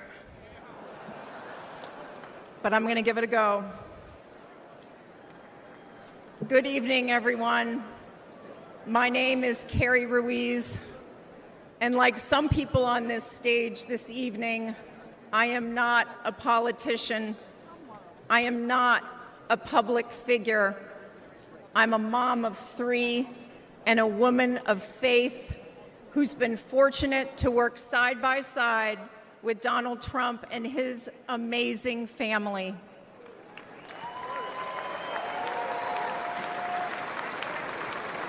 "12 years ago, the Trump Organization purchased the iconic Doral Golf Resort after so many companies tried and failed to create a world-class golf experience, all while turning a profit. With his keen eye for business and uncanny ability to make things better, Donald Trump got to work. He poured hundreds of millions of dollars and his own sweat and tears into the property. He had a hand in virtually everything, and no detail was too small. He didn't just change the carpet or apply a fresh coat of paint. He stripped this legendary resort to its core and rebuilt it the right way.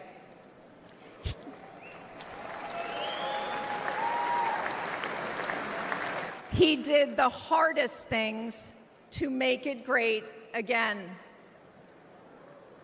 He also built up the resort's people. Thank you, boss.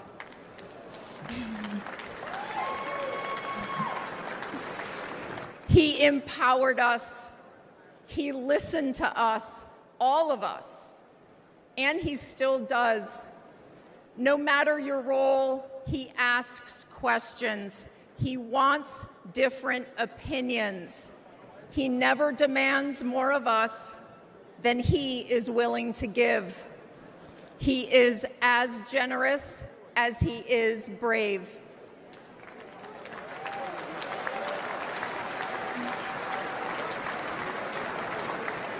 And to those who work for him, he provides unwavering support. When he promoted me to the resort's golf general manager position, it was an out-of-the-box choice in a historically male-dominated industry. I am not a golf professional. I cannot break 90 yet. But none of that mattered to President Trump. He looks at things differently. He welcomes the unconventional. And I am proud to be among the countless women he's promoted to leadership positions.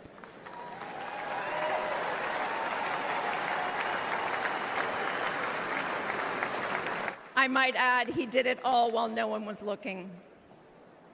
The simple truth is, no one can match President Trump's vision and unrelenting drive to make things better.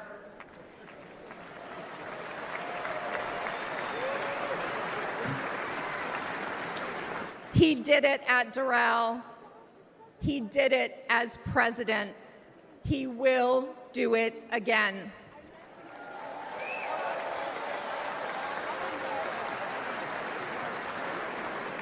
May God continue to bless President Trump, and may God bless the United States of America. Thank you. Ladies and gentlemen, please welcome Advocate for Safe Schools, Annette Albright from North Carolina.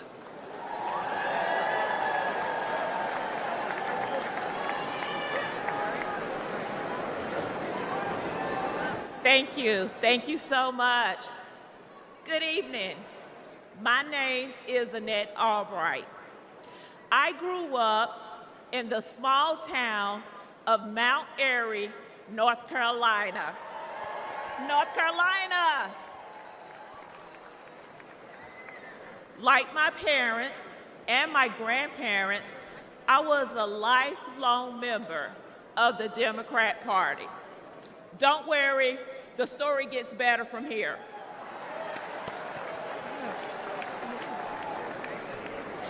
After completing a degree in criminal justice, I started a career working with the North Carolina Department of Corrections.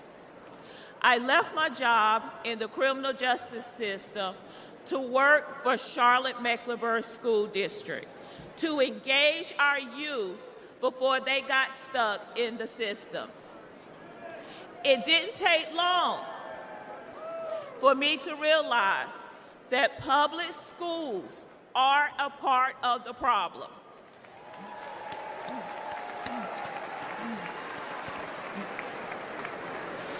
Sadly, too many of our schools are more like prisons than places of learning. That must change.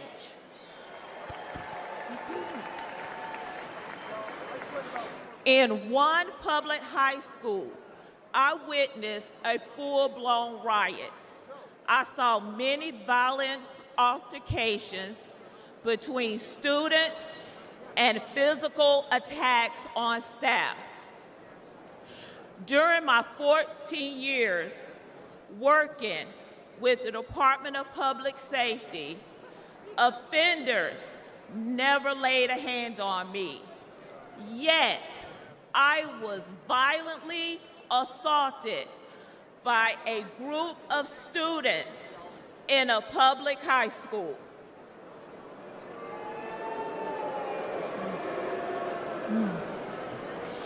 The uptick in school violence was related to an Obama-Biden policy that directed schools to reduce suspension rates and keep dangerous students in the classroom.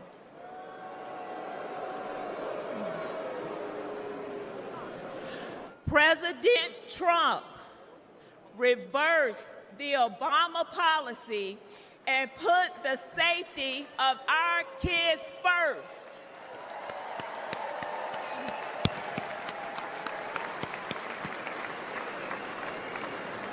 Violence on public school campuses should not be a Democrat issue. It should not be a Republican issue. It is an American people issue.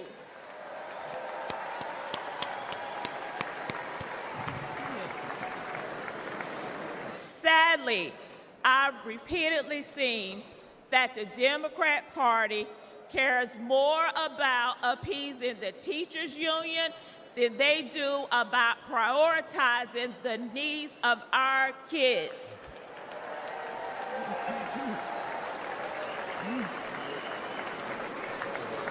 They champion safe spaces instead of safe schools. This is completely wrong.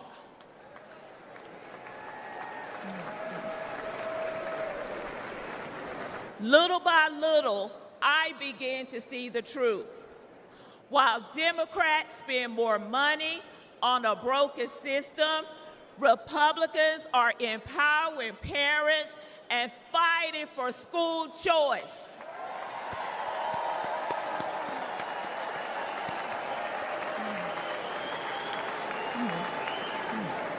While Democrats think school resource officers are a threat to our students, Republicans know that they protect our kids.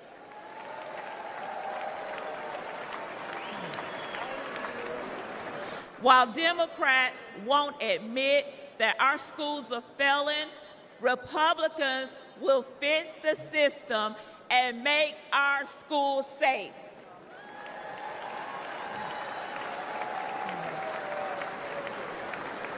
That's why this year, for the first time in my life, I am registered as a Republican.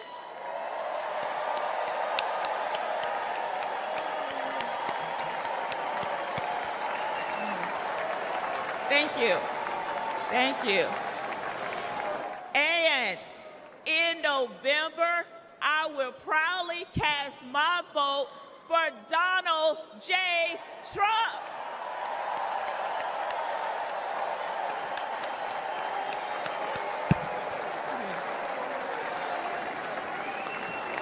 Only together we can make America's schools great again. Thank you, and God bless America.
Well, let me tell you something, brother.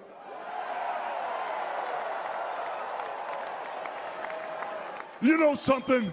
When I came here tonight, there was so much energy in this room. I felt maybe I was in Madison Square Garden getting ready to win another world title. Or maybe I thought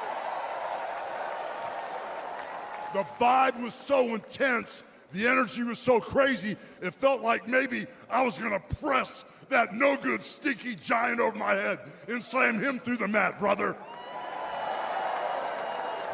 But what I found out was I was in a room full of real Americans, brother. And at the end of the day, with our leader up there, my hero, that gladiator, we're gonna bring America back together. One real American at a time, brother.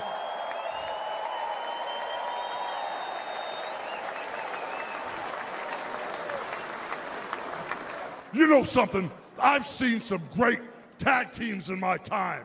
Hulk Hogan and, ooh yeah, the Macho Man Randy Savage. But you know something? I see the greatest tag team of my life standing upon us, getting ready to straighten this country out for all the real Americans.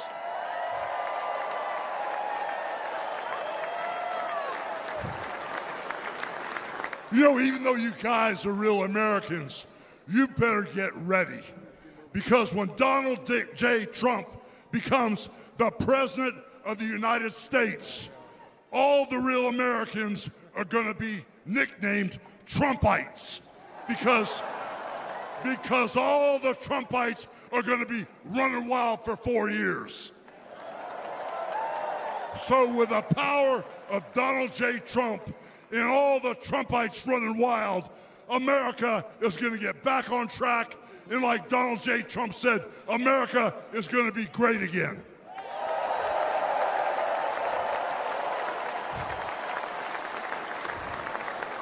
You know, when I look out and I see all the real Americans, I think about how Donald Trump, his family was compromised. When I look out there and I see Donald Trump, I think about how his business was compromised. But what happened last week when they took a shot at my hero and they tried to kill the next President of the United States? Enough was enough. And I said, let Trumpomania run wild, brother. Let Trumpomania rule again. Let Trumpomania make America great again.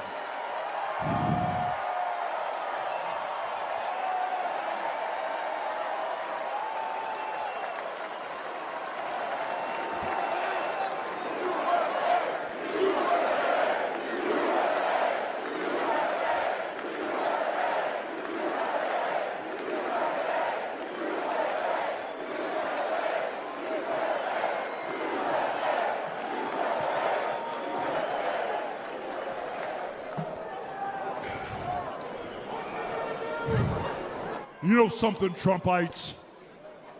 I didn't come here as Hulk Hogan, but I just had to give you a little taste. You know, my name is Terry Bollea. And as an entertainer, I love you too. And as an entertainer, I tried to stay out of politics. But after everything that's happened to our country over the past 4 years, and everything that happened last weekend, I can no longer stay silent.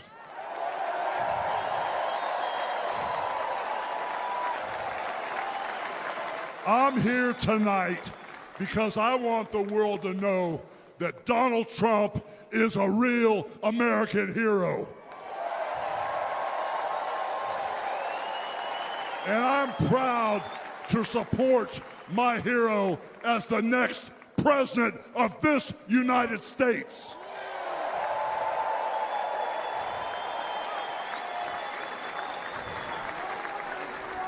You know, guys, I've known Donald Trump for over 35 years.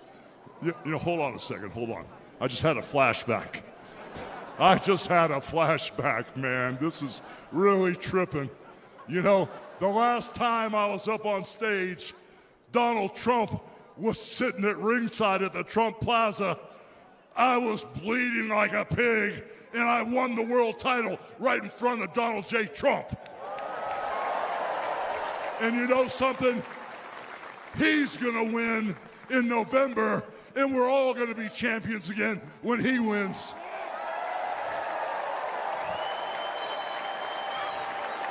And like I said, I've known that man for over 35 years, and he's always been the biggest patriot, and he still is. He's always told you exactly what he thought, and he still does, brother. And no matter the odds, he always finds a way to win. And when he's back in our White House, America is gonna start winning again.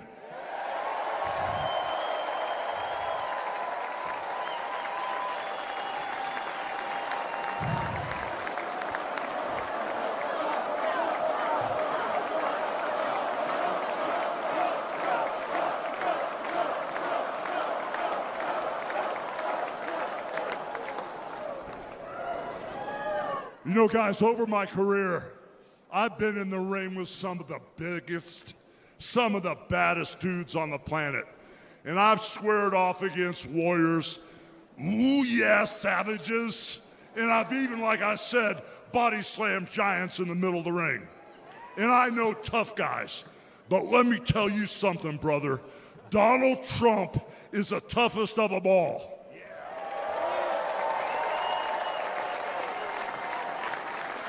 They've thrown everything at Donald Trump. All the investigations, the impeachments, the court cases, and he's still standing and kicking their butts.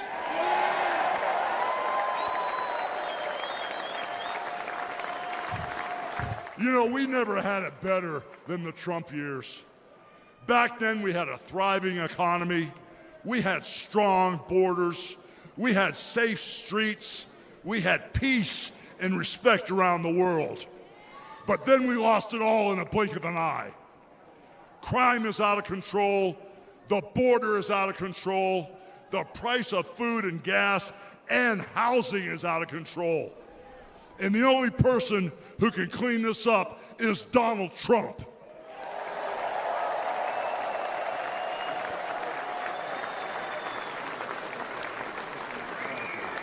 You know, guys, I really, really love this country. And I've lived the American dream. And I want my kids, your kids, and all those little teeny Hulkamaniacs out there to live the American dream too.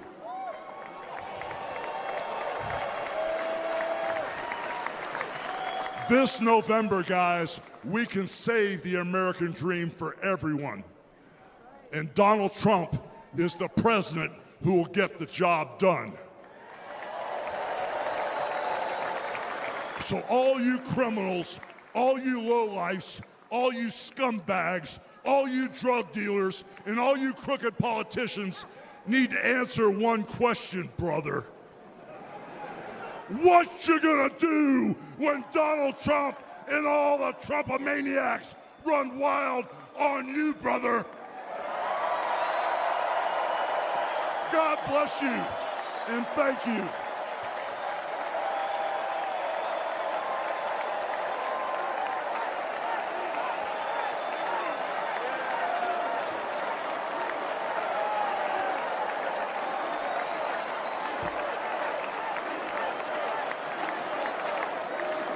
Ladies and gentlemen, please welcome the President and CEO of the Billy Graham Evangelistic Association and President of Samaritan's Purse, the Reverend Franklin Graham.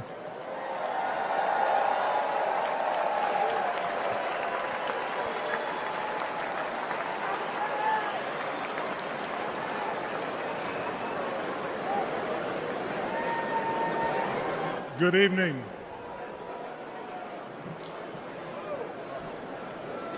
I've got the hardest job tonight. I have to follow Hulk Hogan.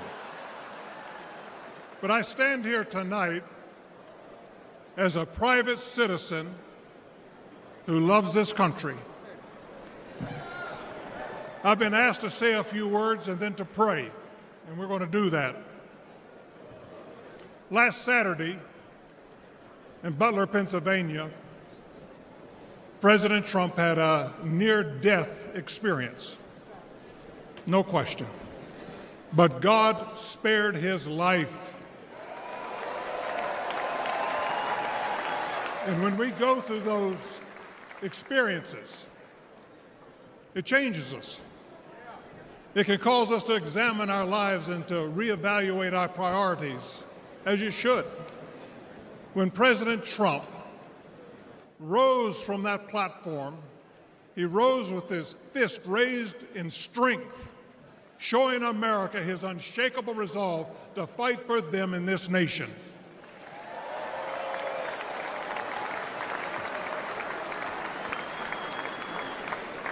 I cannot explain why God would save one life and allow another one to be taken. I don't have the answer for that. But one thing I do know is that God loves us, and he wants us to be with him in heaven one day. And that's through faith in his Son, Jesus Christ. You see, the Bible says that God so loved the world that he gave his only begotten Son, that whosoever believeth in him shouldn't perish but should have everlasting life. For as long as I've known President Trump, I've found him to be a man of his word. Things that he said he'll do, he did. When he told me and our country in 2016 that he was going to appoint conservative justices, guess what? He did. In 2016, he said he would defend religious liberty. And guess what? He did.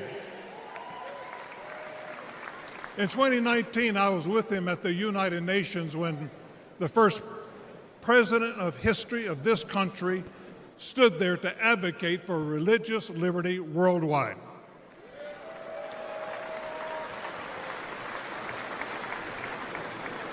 When American citizen and Pastor Andrew Brunson was being held in a Turkish jail on false accusations, President Trump demanded that he be released. And he applied economic pressure and sanctions until they did that. I'm grateful and thankful for what he did as a 45th president of the United States. And I know that as the 47th president, he will keep his word to the American people to make America great once again.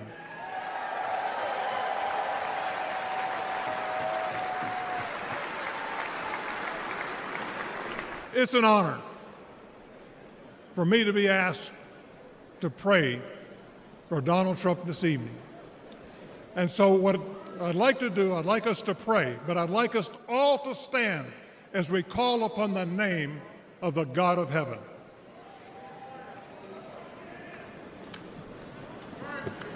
Our Heavenly Father,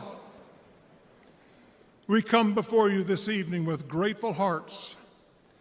Thank you for saving the life of President Donald J. Trump. In his own words, it was you and you alone who saved him. We pray for the others that were injured on Saturday, for the family who lost their loved one. Put your loving arms around them. Comfort them, and may they sense your presence. We stand before you tonight.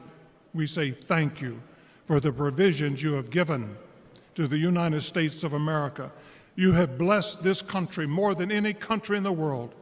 Sadly, as a nation, we have forgotten who is responsible for all the freedoms, the liberties, and the bounty that we enjoy. It has all come for you. Thank you. This evening, our nation is in trouble. We're divided politically, racially, economically, with millions of people seeking refuge and hope in our dry and thirsty land. You're the only one who can fix the complexity of the problems that we face today. We pray for President Trump, that you would give him wisdom, strength, and a clear vision for the future of this nation and the task that is at hand. Continue to protect him from his enemies. I pray that you would surround him with men and women who will give him sound counsel and guidance. We pray for Melania, for Barron, and for all the President Trump's children and grandchildren.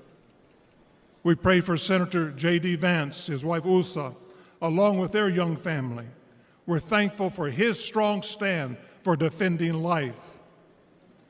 As your word instructs, we also pray for the leaders of our nation, whether they're Republican, Democrat, or Independent. We know that all authority comes from you. You are a great God, and we ask that if it be thy will that you will make America great once again. And we ask that you'll unite our hearts, bring us together, one nation under God, indivisible, with liberty and justice for all. And we pray this in the mighty name of my Lord and Savior, Jesus Christ, the King of Kings and the Lord of Lords. Amen.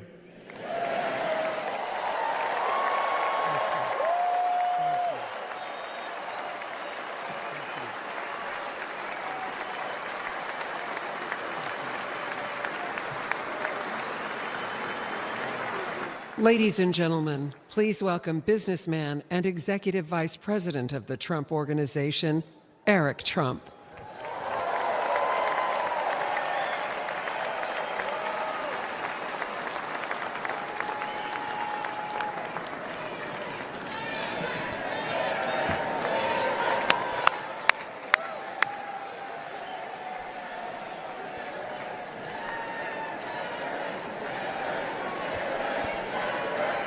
Good evening, America.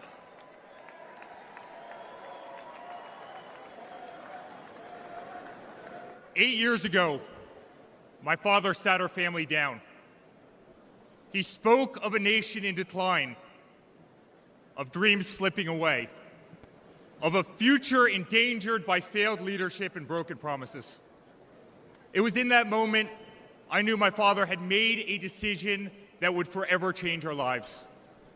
We realized he had chosen to step into the arena, to fight for the soul of America.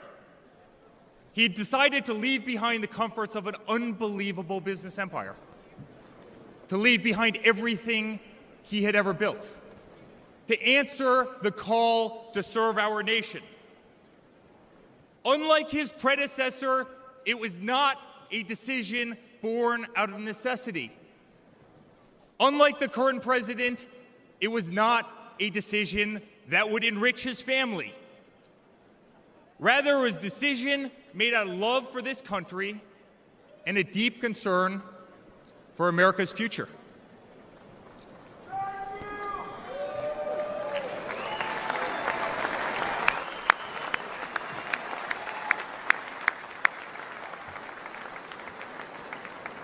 My father was clear it would not be easy, that there would be a huge price to pay, and that the attacks would be vicious.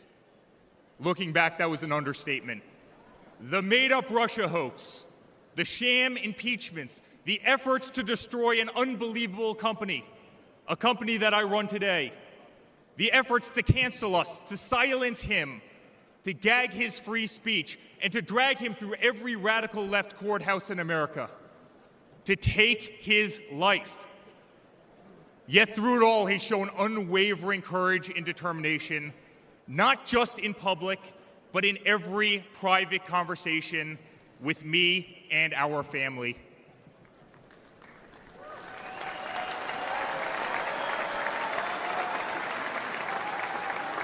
He stood tall, fueled not by personal ambition, but by a profound love for this country and a love for all of you, the American people. That man is my father. That man is the 45th president and soon to be 47th president of the United States. That man is Donald J. Trump.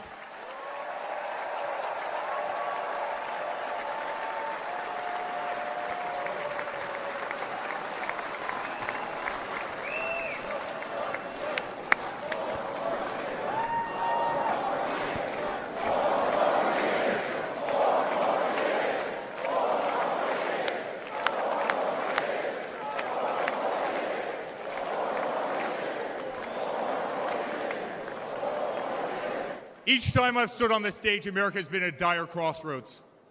In 2016, many people began to doubt the promise of America.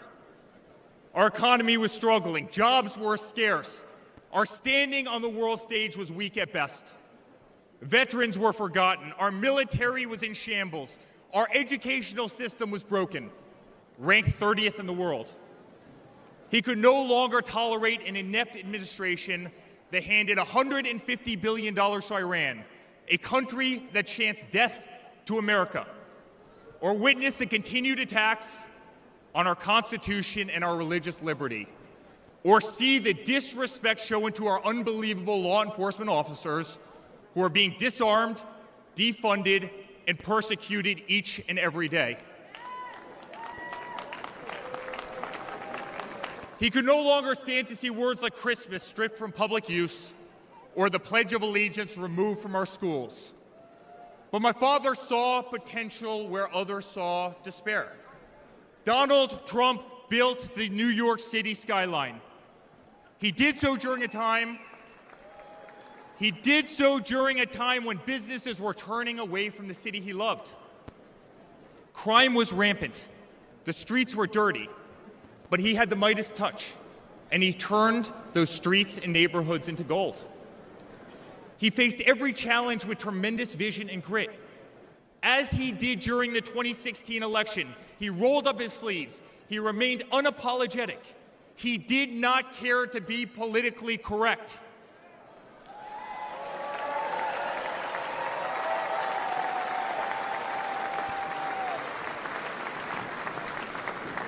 He restored hope. He restored a voice to millions of Americans who had been ignored. He restored the American dream. Under my father's leadership, the economy climbed to record heights. Jobs were created at an unthinkable pace.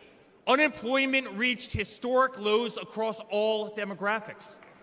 Wage growth soared. He cut taxes for hardworking families and businesses. He slashed regulations. We saw the greatest 401k increase in American history.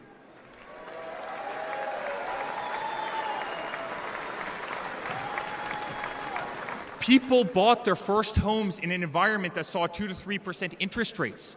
They started their families. My father made the United States energy independent with the lowest gas prices in decades.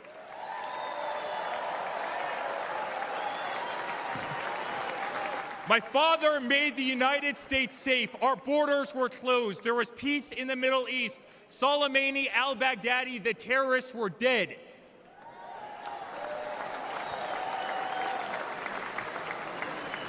My father made the United States respected again, with the courage to walk into countries like North Korea, with the courage to impose tariffs on China, and with the courage to tear up trade deals that cost Americans their jobs.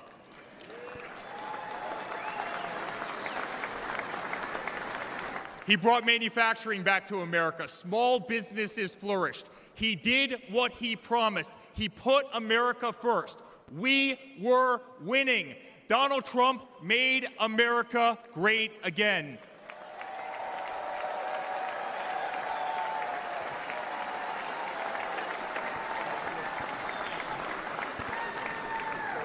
But he also created a movement that threatened the special interests and the political elites, a movement that cast a bright light on the institutions weaponized against the American people. You see it in our schools. God bless the moms who fought back.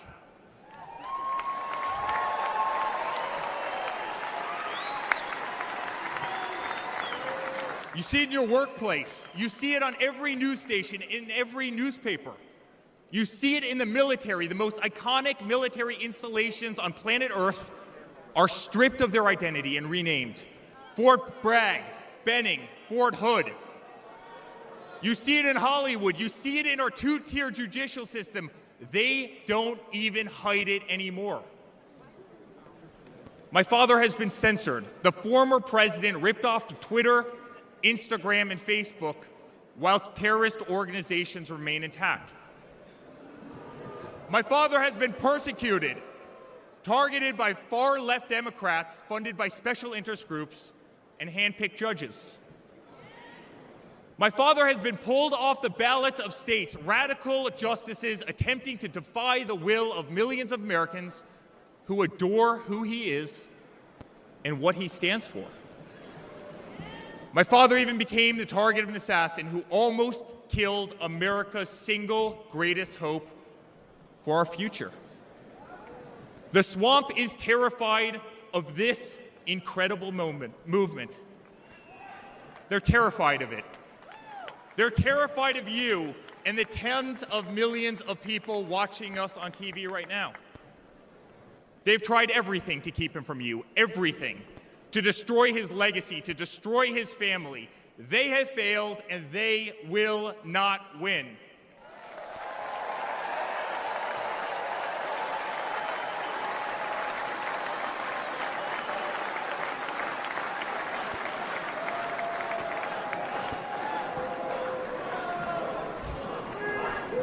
I love my Florida delegation right here.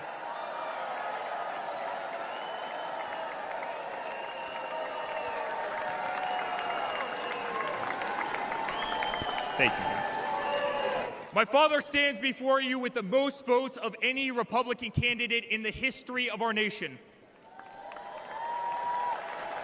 He has defied the predictions of every political pundit. He fills stadiums across our country. He energizes Americans to the issues facing this nation and does so with unvarnished honesty.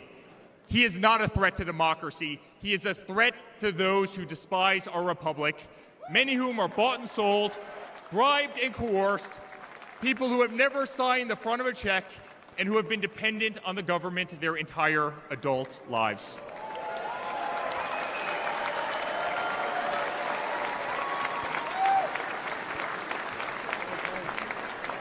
Today, as it was in 2016, America's at that crossroads again.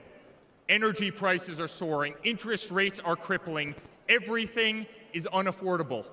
The US dollar has been diminished. Inflation has made it impossible for Americans to live, to save for their future. Our infrastructure is crumbling. Our border is out of control.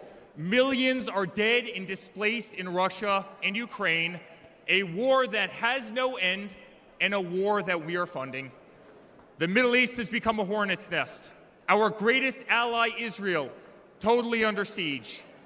Fentanyl is killing our youth and destroying families, while the current administration stands idly by, hoping their inaction will import illegal votes. Crime terrorizes our cities and our suburbs as far-left policies handcuff police. Male athletes, guys my height, 6'5", are swimming in women's sports.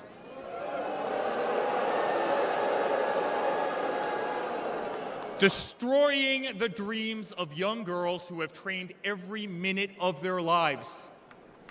We no longer trust our elections. We no longer trust our judicial system, and we no longer believe that our government is working in our best interest.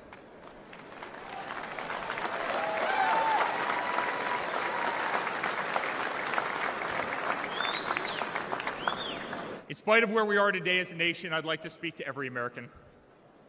To the homeless veteran sleeping under a bridge as illegal immigrants are housed in the most expensive hotels in New York.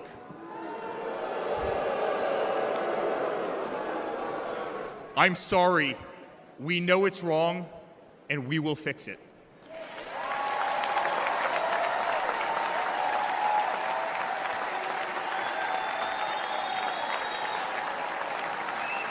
To the single mother who can no longer afford her rent, afford groceries, and has been forced to work 3 jobs, I'm sorry. It does not have to be this way. To the parents who lost a son or daughter to fentanyl, including the incredible woman that spoke the other night, while an administration does absolutely nothing. I'm sorry. Your government can do so much better, and it will.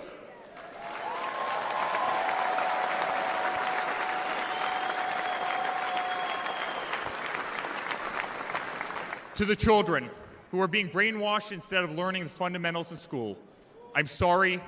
There are teachers who care, and my father will empower them.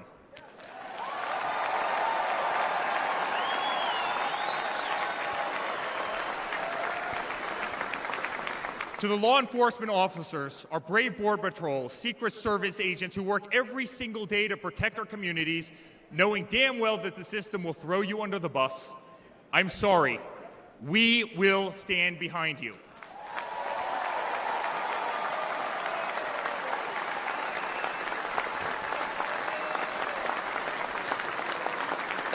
To commuters often petrified to take a bus, take a train, or walk the streets in cities across our nation, I'm sorry. That man right there will fix this.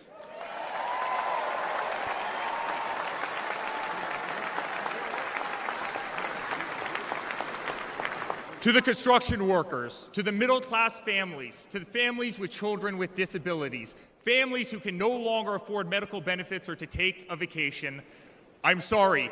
We will make America great again.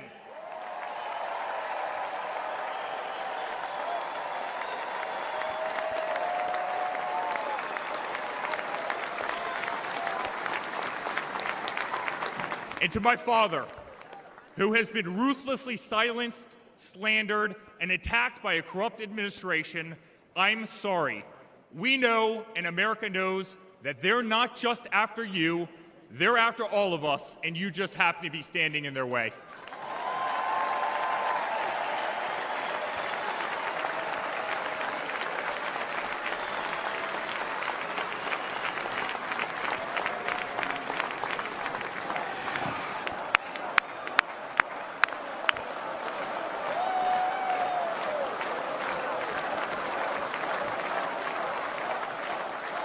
To all Americans watching tonight, the greatest retribution will be our success. Success not just for ourselves, but for our grandchildren and our children. Under President Donald J. Trump, the swamp will be drained. America will be respected. Our cities will be safe. Our streets will be clean. And our border will once again be secure.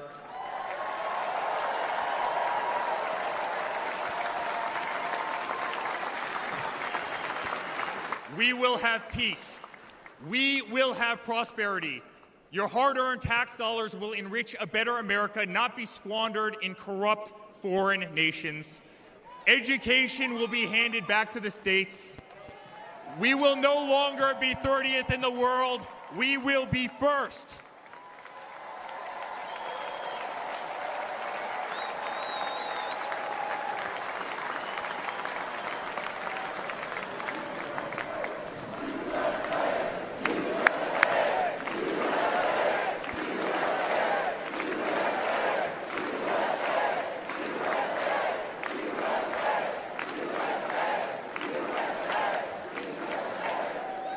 Our children will understand family, our children will have values, and our children will love God.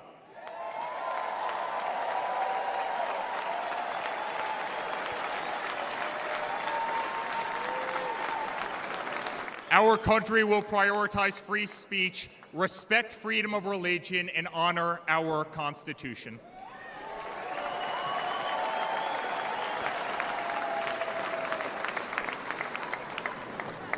As his son, I've never been more proud of a person in my life.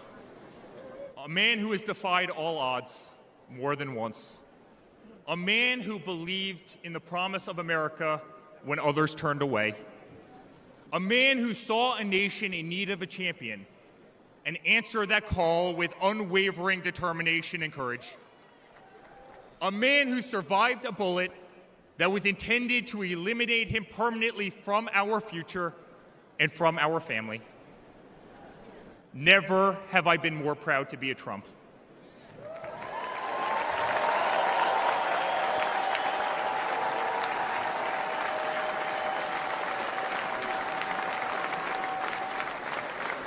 Never have I been more proud to stand by my father's side. I remain incredibly honored to be part of this journey, a journey with all of you, a journey to save the greatest country on earth, a journey with the most incredible people I have ever met. Dad, 5 days ago, Laura, Luke, Carolina, and I held our breath as we saw blood pour across your face. By the grace of God, divine intervention, and your guardian angels above, you survived.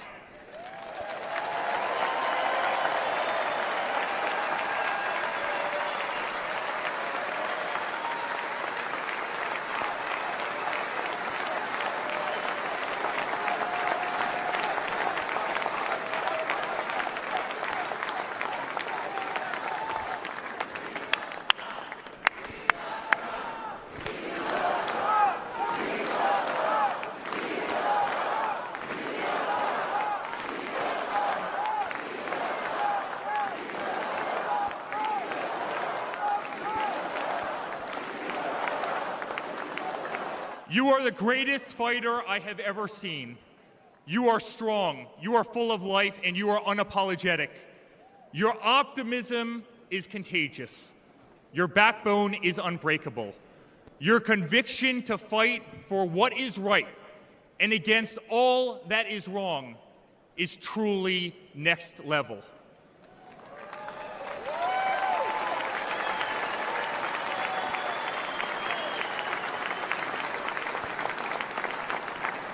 The whole world saw your strength as you stood up. You wiped the blood off your face, and you put your fist in the air in a moment that will be remembered as one of the most courageous acts in the history of American politics.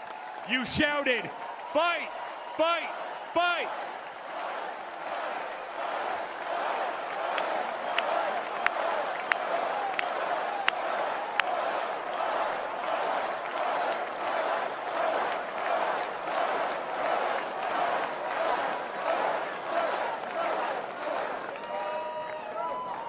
I'm honored to be your son. I'm honored to speak to our great nation tonight. You are a true leader. You epitomize strength. Our country loves you. Our country appreciates you. Our country misses you. And on November 5th, our country will re-elect you as the 47th President of the United States of America. Good night, Milwaukee. God bless you all.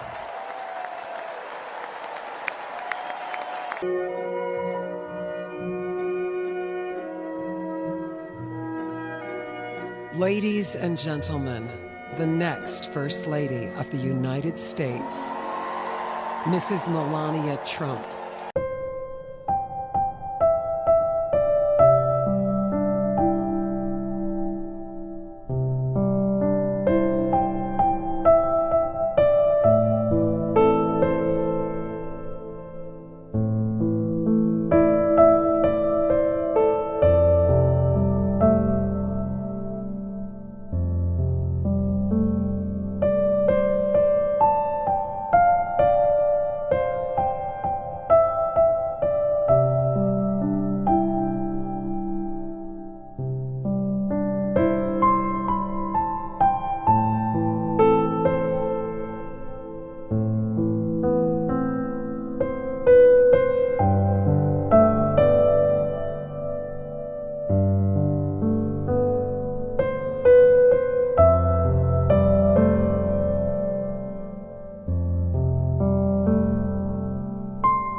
Good evening, ladies and gentlemen.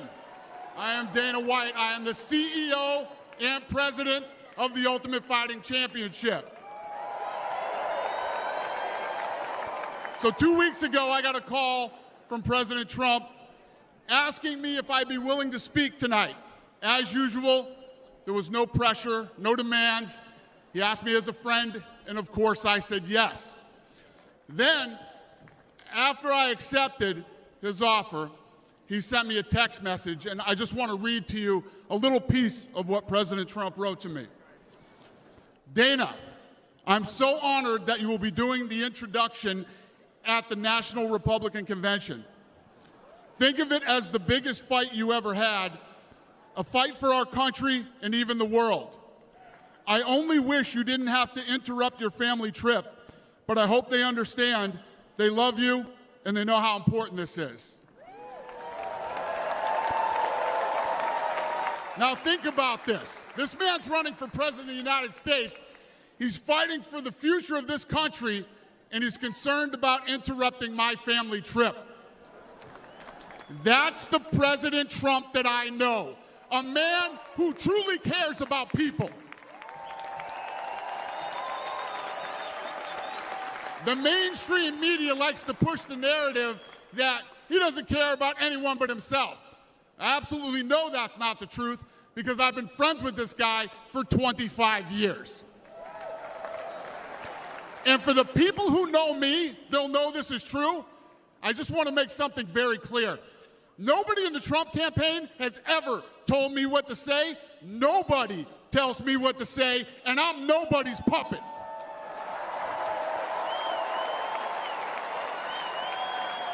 And I'm not telling you what to think. I'm telling you what I know.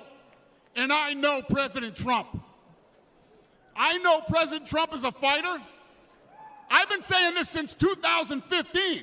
Now look at what's happened over the last 10 years. We have all seen it with our own eyes. I'm in the tough guy business, and this man is the toughest, most resilient human being that I've ever met in my life.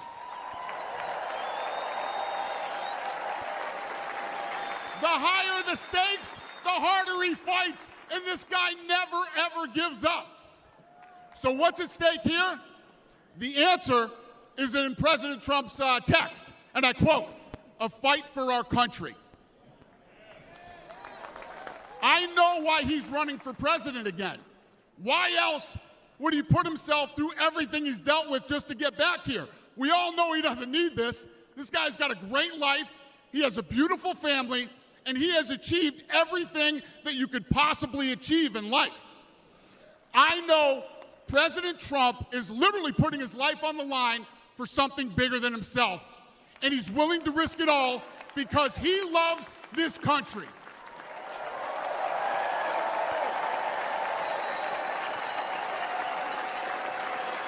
And I know he wants what's best for the American people, all American people.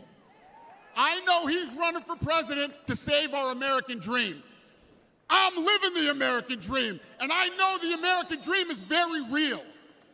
Whether you were born in this country or came here from someplace else, this is the last real land of opportunity.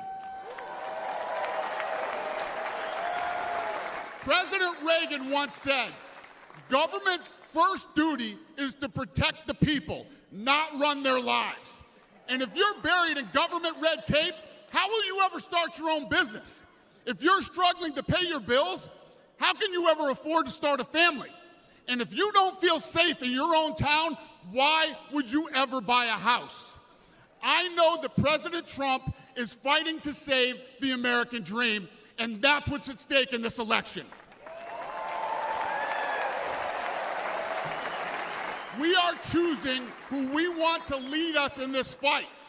I know President Trump is a proven leader, a fearless leader, and this country was in a much better place when he was in the Oval Office. In my mind, the choice is clear. But this election, we all get to choose. I know I'm going to choose strength and security. I know I'm going to choose opportunity and prosperity. I know I'm going to choose real American leadership and a real American badass.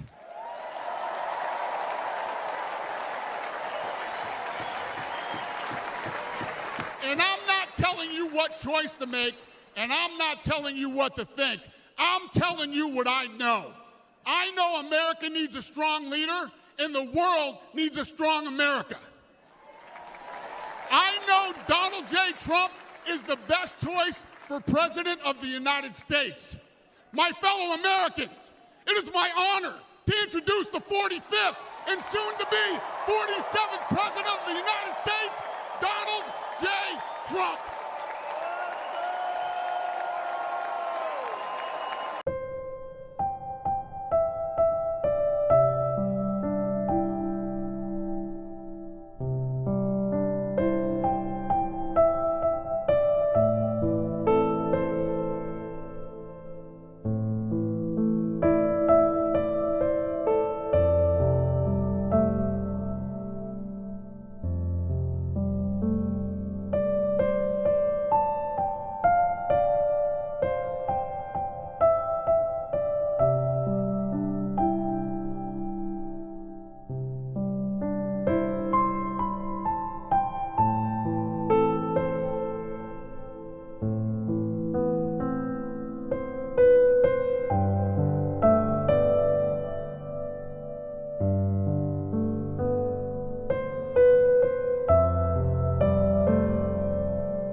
Thank you very much. Thank you very, very much. Wow. And thank you, Dana. Thank you, Kid Rock, sometimes referred to as Bob. And thank you, Lee, right from the beginning. Thank you very much. What a talent. What a beautiful, beautiful soul. Thank you. Friends, delegates, and fellow citizens, I stand before you this evening with a message of confidence, strength, and hope. 4 months from now, we will have an incredible victory, and we will begin the 4 greatest years in the history of our country. Together, we will launch a new era of safety, prosperity, and freedom for citizens of every race, religion, color, and creed. The discord and division in our society must be healed. We must heal it quickly. As Americans, we are bound together by a single fate and a shared destiny. We rise together or we fall apart. I am running to be president for all of America, not half of America, because there is no victory in winning for half of America. So tonight, with faith and devotion, I proudly accept your nomination for President of the United States. Thank you.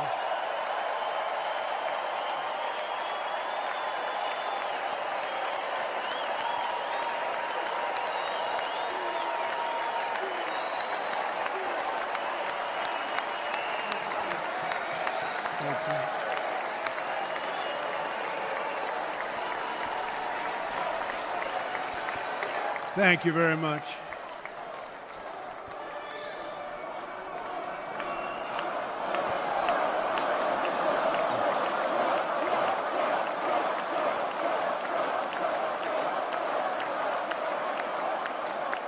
Thank you very much. And we will do it right. Going to do it right.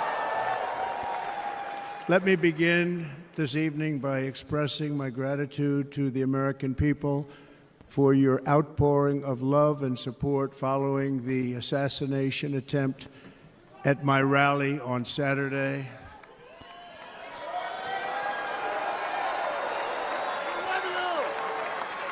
As you already know, the assassin's bullet came within a quarter of an inch of taking my life. So many people have asked me, what happened? Tell us what happened, please. And therefore, I will tell you exactly what happened, and you'll never hear it from me a second time because it's actually too painful to tell. It was a warm, beautiful day in the early evening in Butler Township in the great Commonwealth of Pennsylvania. Music was loudly playing, and the campaign was doing really well. I went to the stage, and the crowd was cheering wildly. Everybody was happy. I began speaking very strongly, powerfully, and happily because I was discussing the great job my administration did on immigration at the southern border. We were very proud of it.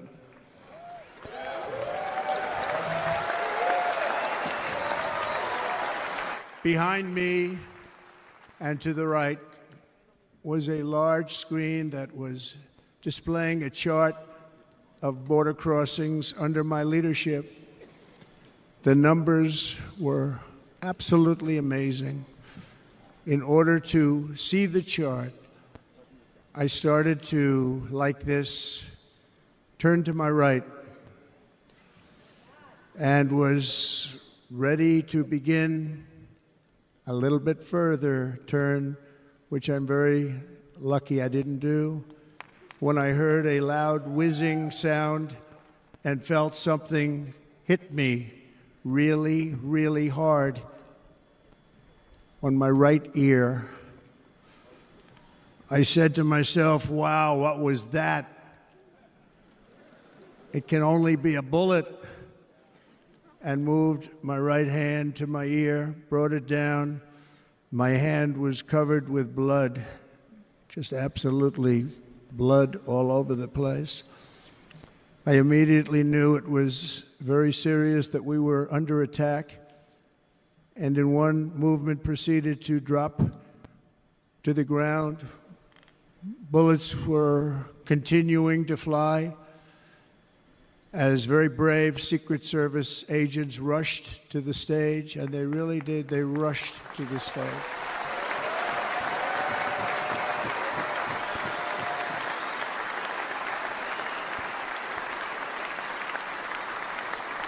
These are great people at great risk, I will tell you, and pounced on top of me so that I would be protected. There was blood pouring everywhere, and yet, in a certain way, I felt very safe because I had God on my side. I felt that.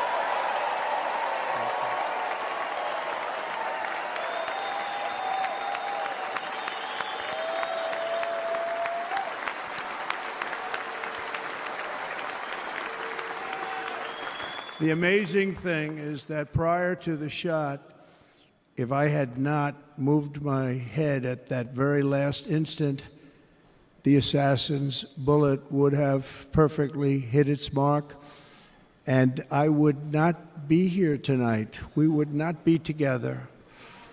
The most incredible aspect of what took place on that terrible evening in the fading sun was actually seen later.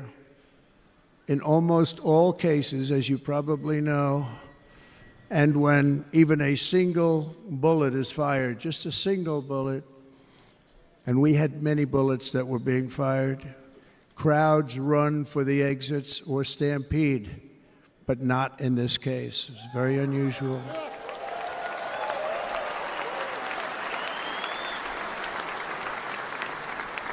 This massive crowd of tens of thousands of people stood by and didn't move an inch.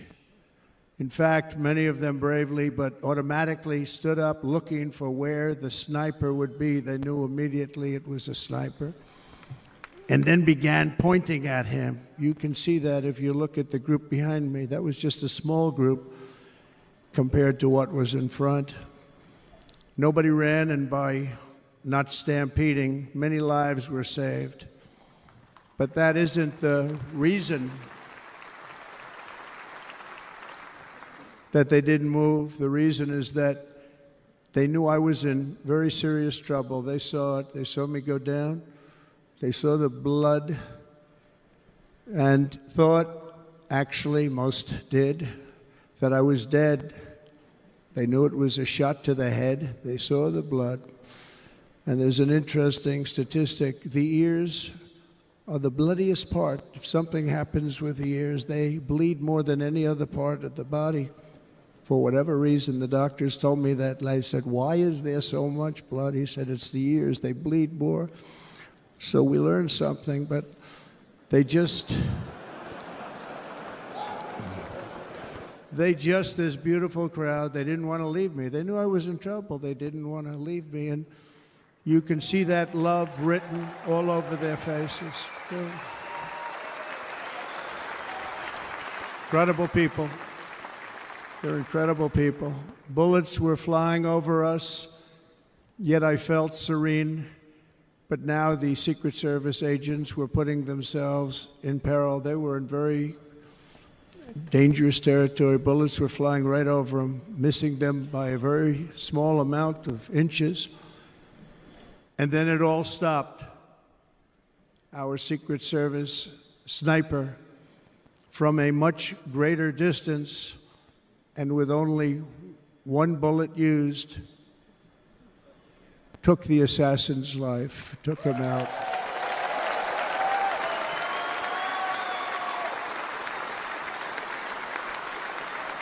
I'm not supposed to be here tonight. Not supposed to be here. Yeah.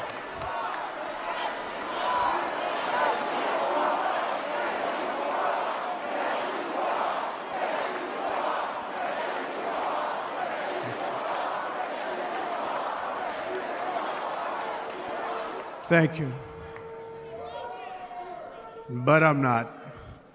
And I'll tell you, I stand before you in this arena only by the grace of Almighty God.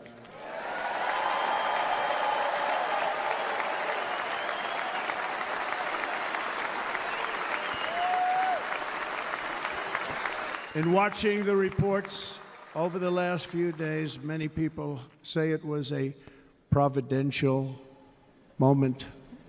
Probably was. When I rose surrounded by Secret Service, the crowd was confused because they thought I was dead, and there was great, great sorrow. I could see that on their faces as I looked out. They didn't know I was looking out. They thought it was over. But I could see it, and I wanted to do something to let them know I was okay. I raised my right arm, looked at the thousands and thousands of people that were breathlessly waiting, and started shouting, "Fight, fight, fight."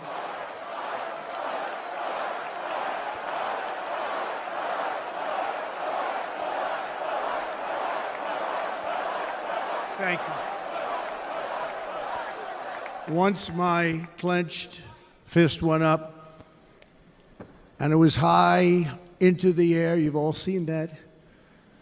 The crowd realized I was okay and roared with pride for our country like no crowd I have ever heard before. Never heard anything like it. For the rest of my life, I will be grateful for the love shown by that giant audience of patriots that stood bravely on that fateful evening in Pennsylvania. Tragically, the shooter claimed the life of one of our fellow Americans, Corey, comparator, unbelievable person, everybody tells me. Unbelievable. And seriously wounded. Two other great warriors, spoke to them today. David Dutch and James Copenhaver. Two great people. I also spoke to all three families of these tremendous people. Our love and prayers are with them and always will be. We're never going to forget them. They came for a great rally. They were serious Trumpsters, I want to tell you. They were serious Trumpsters and still are. But Corey, unfortunately, we have to use the past tense. He was incredible. He was a highly respected former fire chief, respected by everybody. Was accompanied by his wife, Helen, incredible woman. I spoke to her today, devastated, and two precious daughters. He lost his life selflessly acting as a human shield to protect them from flying bullets. He went right over the top of them and was hit. What a fine man he was.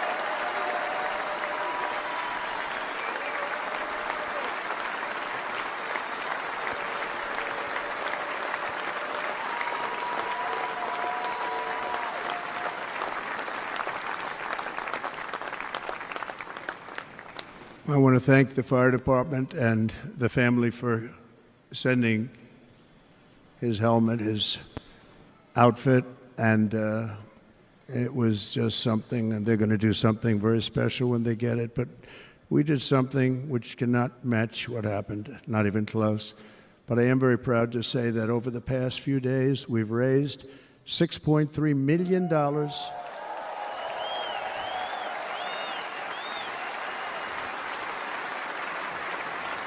for the families of David, James, and Corey, including from a friend of mine just called up. He sent me a check right here. I just got it.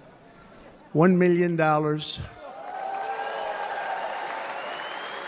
from Dan Newland. Thank you, Dan.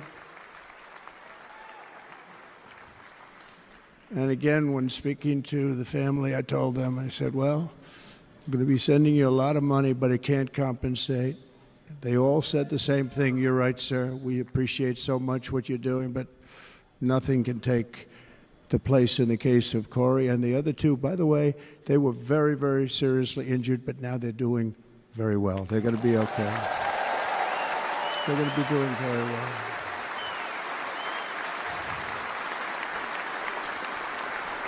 They're warriors. So now I ask that we observe a moment of silence in honor of our friend Corey.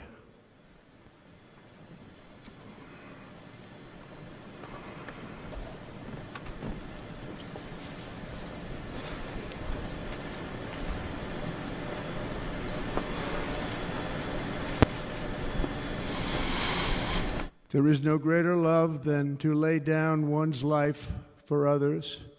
This is the spirit that forged America in her darkest hours, and this is the love that will lead America back to the summit of human achievement and greatness. This is what we need. Despite such a heinous attack, we unite this evening more determined than ever. I am more determined than ever, and so are you. So is everybody in this room.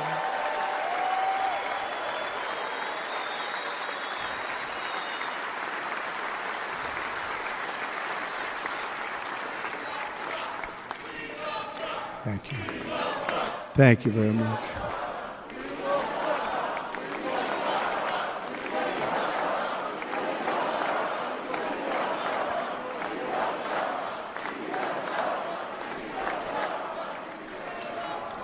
Our resolve is unbroken and our purpose is unchanged to deliver a government that serves the American people better than ever before.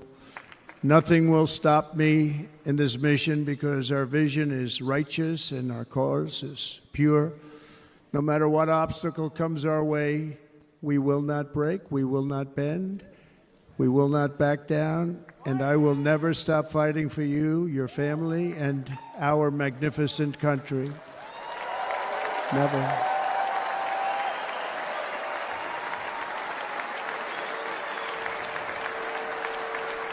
And everything I have to give with all of the energy and fight in my heart and soul, I pledge to our nation tonight. Thank you very much. I pledge that to our nation. We're going to turn our nation around, and we're going to do it very quickly. Thank you.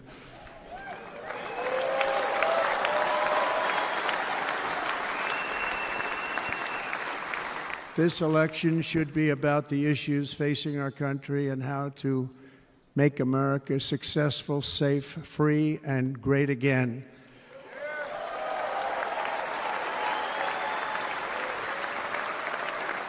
In an age when our politics too often divide us, now is the time to remember that we are all fellow citizens. We are one nation under God, indivisible, with liberty and justice for all.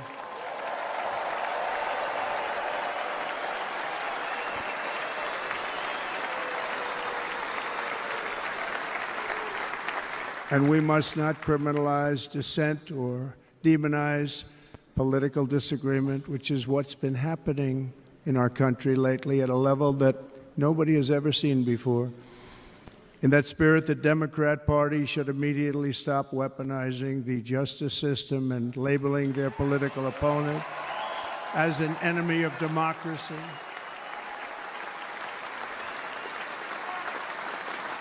Especially since that is not true. In fact, I am the one saving democracy for the people of our country.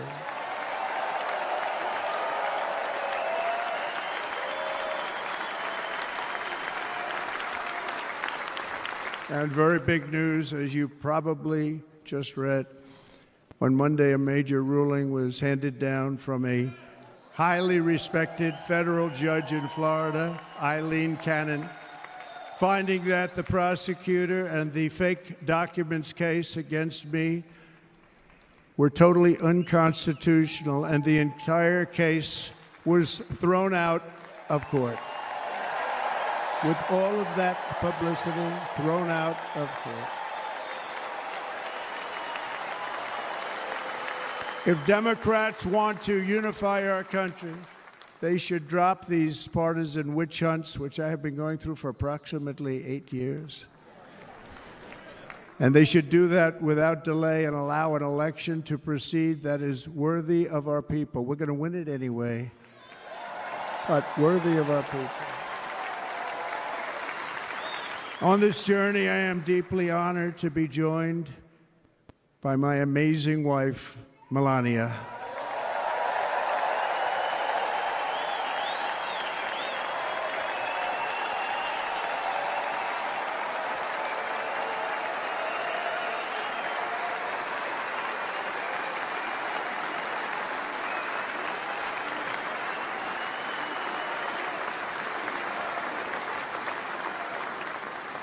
And Melania, thank you very much. You also did something really beautiful, a letter to America calling for national unity, and it really took the Republican Party by surprise. I will tell you, it was beautiful.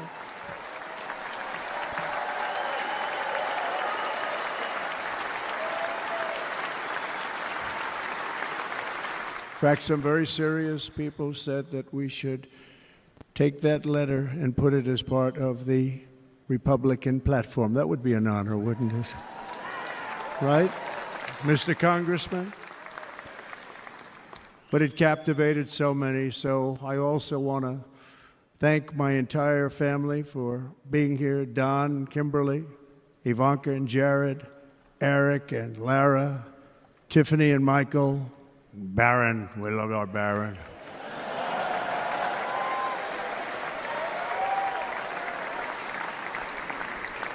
And of course, my 10 wonderful grandchildren. You saw a few of them up there on my lap before.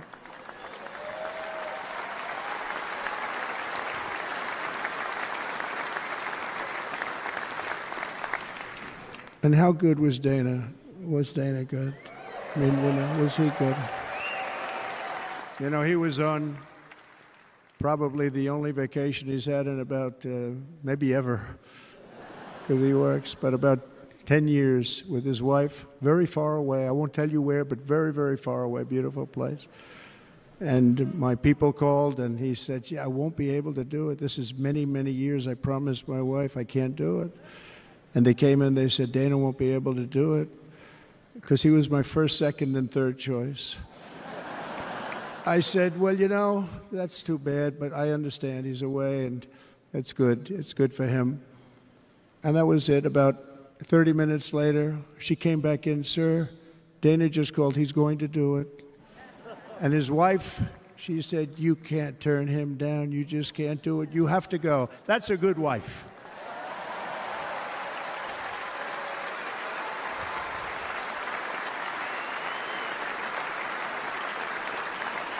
So he got on a plane. He got here a little while ago. Now he's going to get on the plane in a little while, and he's going to go back home to his wife. But they're great, and I just want to thank her and him and their whole family, because that's not easy.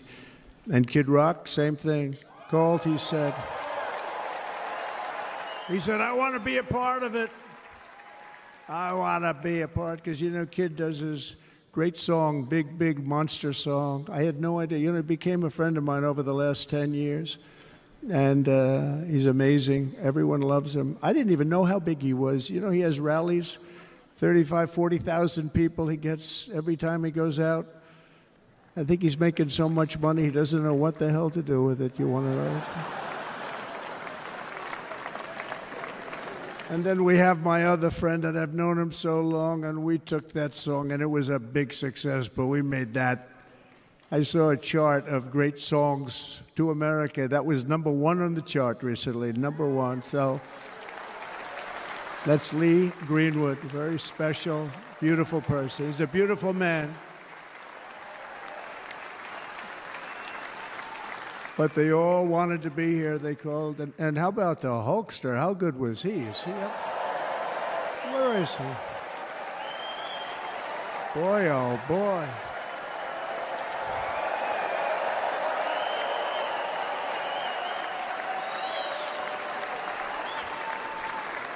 They may call that entertainment. I know about entertainment, but when he used to lift a 350-pound man over his shoulders and then bench press him 2 rows into the audience, I say maybe entertainment, but he is one strong son of a gun. I will tell you, I watched it many times. There aren't a lot of entertainers that can do that, right? You were fantastic. Thank you very much. Followed by Eric. What was that all about? Boy, that was good. I didn't want to really come up here. But he was so great, and he's such a good young man. He went through a lot of trouble, and Don last night was incredible. They went through so much trouble. They got subpoenaed more than any people probably in the history of the United States. Every week they get another subpoena from the Democrats, crazy Nancy Pelosi, the whole thing, just boom, boom, boom. They've got to stop that because they're destroying our country. We have to work on making America great again, not on beating people. And we won. We beat them in all. We beat them on the impeachments. We beat them on indictments. We beat them. But the time that you have to spend, if they would devote that genius to helping our country, we'd have a much stronger and better country.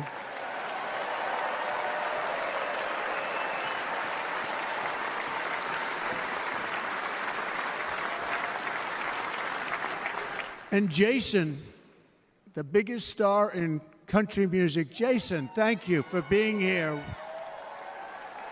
Jason, thank you very much. Jason Aldean, he's good. I like his wife even better, by the way. She's here. Thank you, Jason.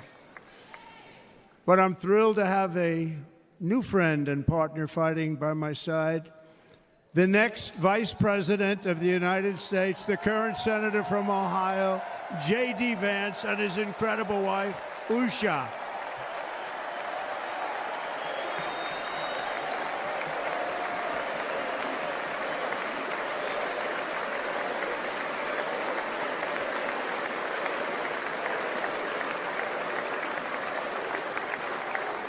He's going to be a great Vice President. He's going to be great. He'll be with this country and with this movement, greatest movement in the history of our country, Make America Great Again.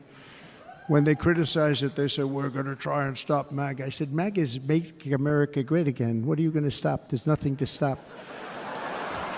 Then they say, oh, that's right. It's very tough to fight it. And all of the people that did try and fight it have failed. But he's going to be with us for a long time, and it was an honor to select him. Great student at Yale. His wife was a great student at Yale. They met at Yale. These are two smart people. So, J.D., you're going to be doing this for a long time. Enjoy the ride.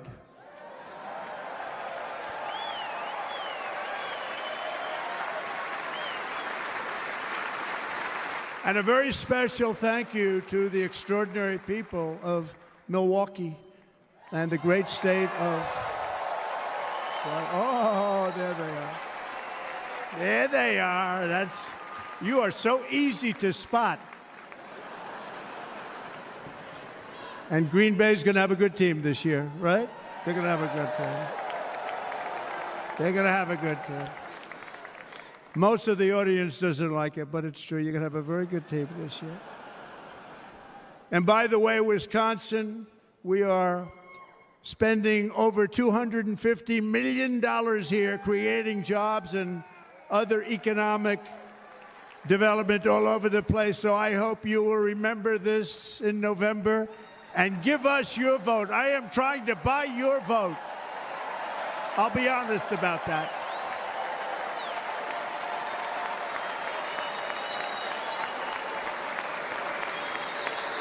And I promise we will make Wisconsin great again. We're going to make it. Thank you, Mr. Governor. Thank you very much. Thank you. I'm here tonight to lay out a vision for the whole nation, to every citizen, whether you're a young or old man or woman, Democrat, Republican, or independent, black or white, Asian or Hispanic. I extend to you a hand of loyalty and of friendship. Together we will lead America to new heights of greatness like the world has never seen before. We were right there in the first term. We got hit with COVID. We did a great job. Nobody knew what it was, but nobody's ever seen an economy pre-COVID. And then we handed over a stock market that was substantially higher than just prior to COVID. Coming in, did a great job. Never got credit for that. We got credit for the war and defeating ISIS and so many things, the great economy, the biggest tax cuts ever, the biggest regulation cuts ever, the creation of Space Force, the rebuilding of our military. We did so much. We did so much. Right to try. Right to try is a big deal. We got right to try. They were trying to get that for 52 years. Somebody's terminally ill, and hopefully there's nobody in this audience, but it does happen a lot. They're terminally ill and they can't use our new space-age drugs and other things that we are way ahead. We have the greatest doctors in the world, the greatest laboratories in the world, and you can't do it. They've been trying to get that approved for 52 years. Wasn't that easy? The insurance companies didn't want to do it. They didn't want the risk. The labs didn't want to do it because if it didn't work, people are pretty far down the line toward death. They didn't want to do it. The doctors didn't want to have it on their records, so I got everybody into an office. 52 years they tried. Sounds simple, but it's not. And I got them to agree that somebody that needs it will, instead of going to Asia, Europe, or someplace, or if you have no money, going home and dying, just die. We got them to sign an agreement, agree to it, where they're not going to sue anybody. They're going to get all of this stuff. They're going to get it really fast. And what's happened is we're saving thousands and thousands of lives. It's incredible. Right to try. It's a great feeling. Under our leadership, the United States will be respected again.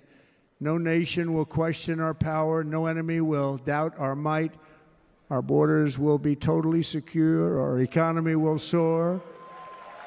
We will return law and order to our streets, patriotism to our schools, and importantly, we will restore peace, stability, and harmony all throughout the world. But to achieve this future, we must first rescue our nation from failed and even incompetent leadership. We have totally incompetent leadership. This will be the most important election in the history of our country. Under the current administration, we are indeed a nation in decline.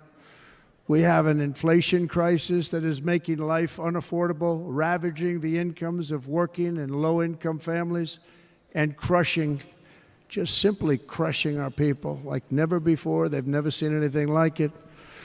We also have an illegal immigration crisis, and it's taking place right now as we sit here in this beautiful arena.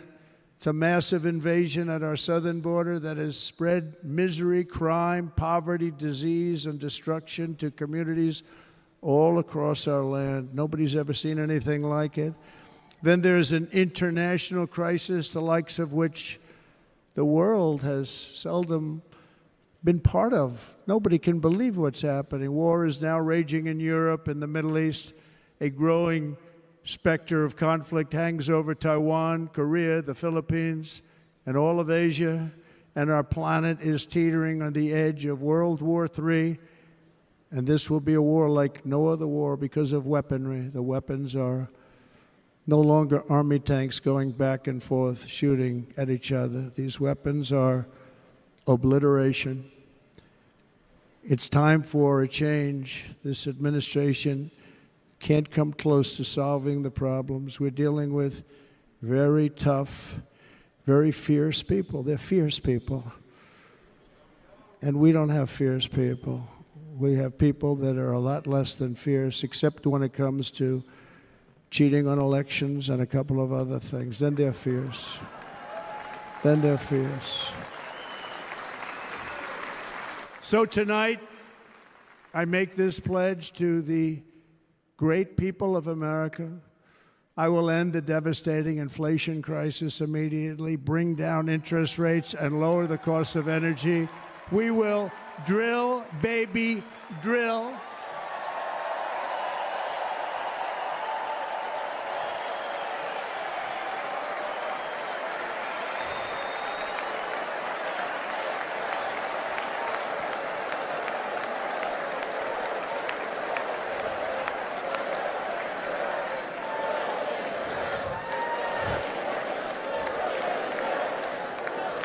Can you believe what they're doing? But by doing that, we will lead a large-scale decline in prices. Prices will start to come down. Energy raised it. They took our energy policies and destroyed them. Then they immediately went back to them, but by that time, so much was lost. But we will do it at levels that nobody's ever seen before, and we'll end lots of different things. We'll start paying off debt and start lowering taxes even further. We gave you the largest tax cut. We'll do it more. You know, people don't realize I brought taxes way down, way down, and yet we took in more revenues the following year than we did when the tax rate was much higher. Most people said, how did you do that? Because it was incentive. Everybody was coming to the country. They were bringing back billions and billions of dollars into our country. The companies made it impossible to bring it back. The tax rate was too high, and the legal complications were far too great. I changed both of them, and hundreds of billions of dollars by Apple and so many other companies were brought back into our nation, and we had an economy the likes of which no nation had ever seen. China, we were beating them at levels that were incredible. And they know it. They know it. We'll do it again, but we'll do it even better. I will end the illegal immigration crisis by closing our border and finishing the wall, most of which I've already built.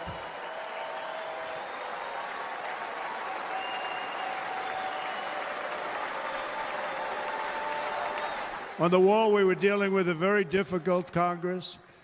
And I said, oh, that's okay. We won't go to Congress. I call it an invasion. We gave our military almost $800 billion.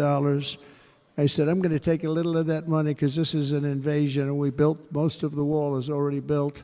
And we built it through using the funds because what's better than that? We have to stop the invasion into our country that's killing hundreds of thousands of people a year. We're not going to let that happen.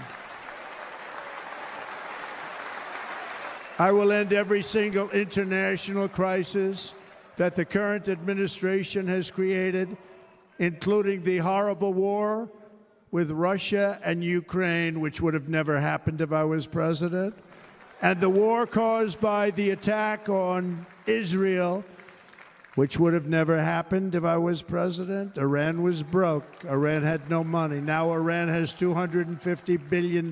They made it all over the last 2.5 years. They were broke. I watched the other day on a show called Deface the Nation. Has anyone seen it? And they had a congressman who was a Democrat say, well, whether you like him or not, Iran was broke dealing with Trump. I told China and other countries, if you buy from Iran, we will not let you do any business in this country, and we will put tariffs on every product you do send in of 100% or more. And they said to me, well, I think that's about it. They weren't going to buy any oil. And they were ready to make a deal. Iran was going to make a deal with us. And then we had that horrible, horrible result that we'll never let happen again. The election result, we're never going to let that happen again. They used COVID to cheat. We're never going to let it happen again. And they took off all the sanctions and they did everything possible for Iran. And now Iran is very close to having a nuclear weapon, which would have never happened. This is a shame what this administration, the damage that this administration has done. And I say it often, if you took the 10 worst presidents in the history of the United States, think of it, the 10 worst, added them up, they will not have done the damage that Biden has done. Only going to use the term once. Biden. I'm not going to use the name anymore, just one time. The damage that he's done to this country is unthinkable. It's unthinkable. Together we will restore vision, strength, competence, and we're going to have a thing called common sense making most of our decisions, actually. It's all common sense. Just a few short years ago, under my presidency, we had the most secure border and best economy in the history of our country, in the history of the world. We had the greatest economy in the history of the world. We had never done anything like it. We were beating every country, including China, by leaps and bounds. Nobody had seen anything like it. We had no inflation. Soaring incomes were going.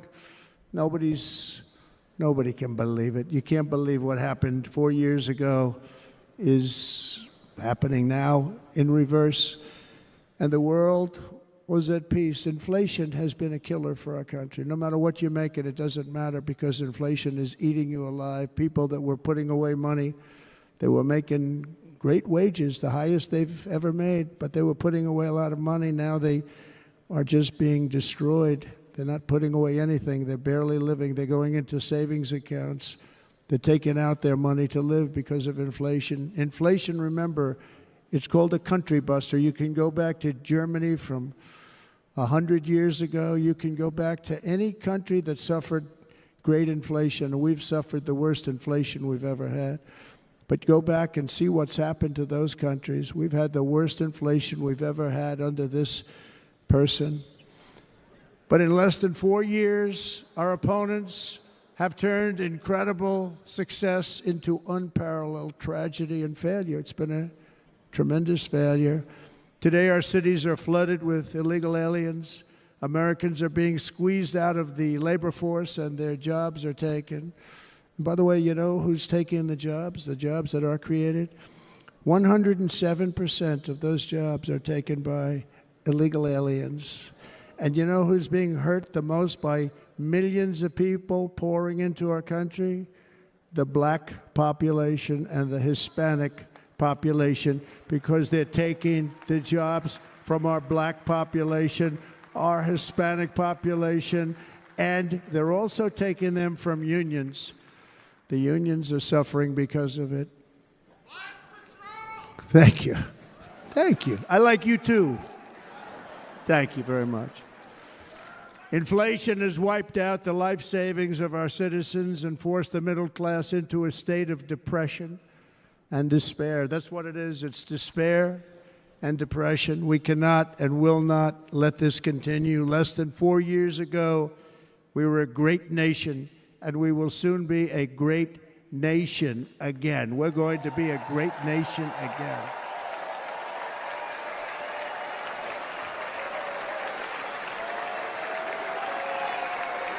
Thank you. With proper leadership, every disaster we are now enduring will be fixed, and it will be fixed very, very quickly.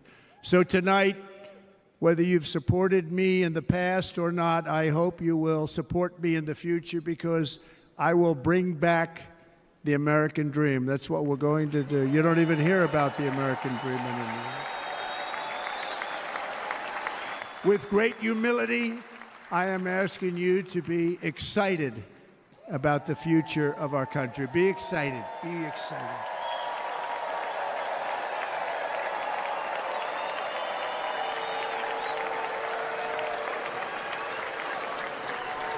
And by the way, the news reports, look at all of those big networks. Look at them. They're all here. But every one of them has said this could be the most organized, best run, and most enthusiastic convention of either party that they've ever seen. Every single one.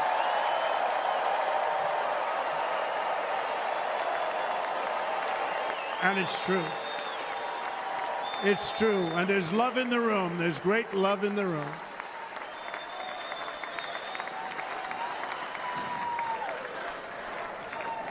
So I better finish strong. Otherwise, we'll blow it. And we can't let that happen. Now, this was great. All of the great people that spoke, and everybody hit a home run. I mean, there's not one that I can think of where I said, oh, gee, that wasn't great. Every single person. I refuse to be the only one. Don't do that to me. They're already getting ready. See, I gave them an idea. Now, this was a great convention. This was, I think we're actually going to go home and miss it. You know, usually with a first of all, look at these crowds. You'd never have this at a convention. Look at these crowds.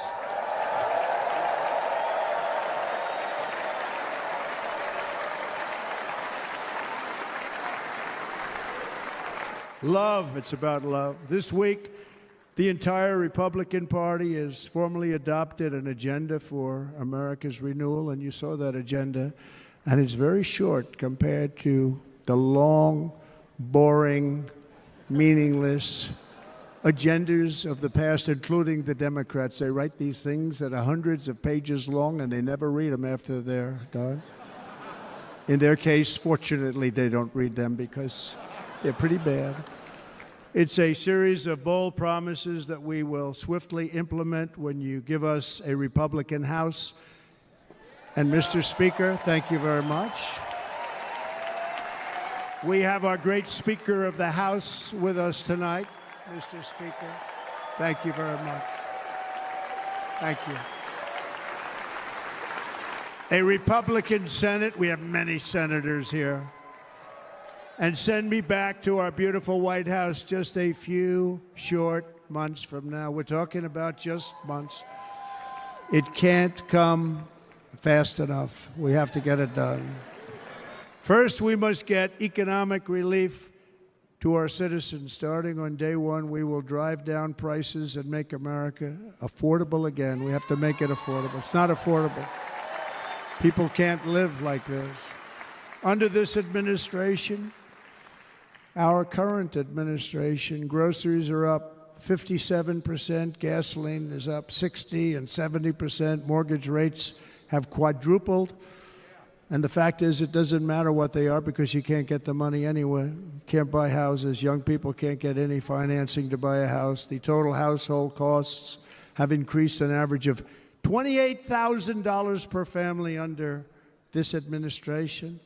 Republicans have a plan to bring down prices and bring them down very, very rapidly. By slashing energy costs, we will in turn reduce the cost of transportation, manufacturing, and all household goods. So much starts with energy. And remember, we have more liquid gold under our feet than any other country by far. We are a nation that has the opportunity to make an absolute fortune with its energy. We have it, and China doesn't. Under the Trump administration, just 3.5 years ago, we were energy independent, but soon we will actually be better than that. We will be energy dominant and supply not only ourselves, but we will supply the rest of the world. With numbers that nobody has ever seen, and we will reduce our debt, $36 trillion. We will start reducing that, and we will also reduce your taxes still further. Next, and by the way, they want to raise your taxes 4 times, think of it. And all my life I grew up watching politicians. I always loved politics, I guess. I was on the other side. I'd watch and they were always talking about, we will give you a tax cut. We will give you a tax cut. My whole life I was watching, I will give you a tax cut, right, Mr. Congressman? That's all they talked about. This is the only administration that said, we're going to raise your taxes by 4 times what you're paying now, and people are supposed to vote for them? I've never heard it. You're paying too much. We're going to reduce your taxes still further. We gave you the biggest one, as I said. We're going to give you more, and it's going to lead to tremendous growth. We want growth in our country. That's what's going to pay off our debt.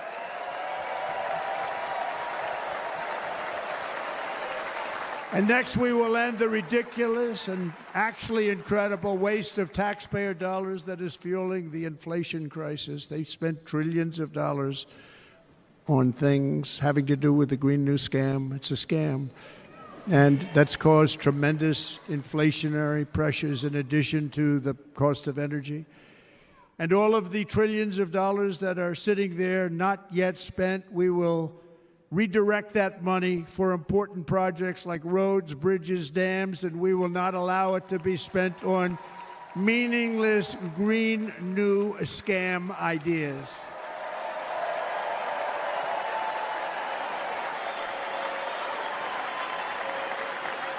And I will end the electric vehicle mandate on day one.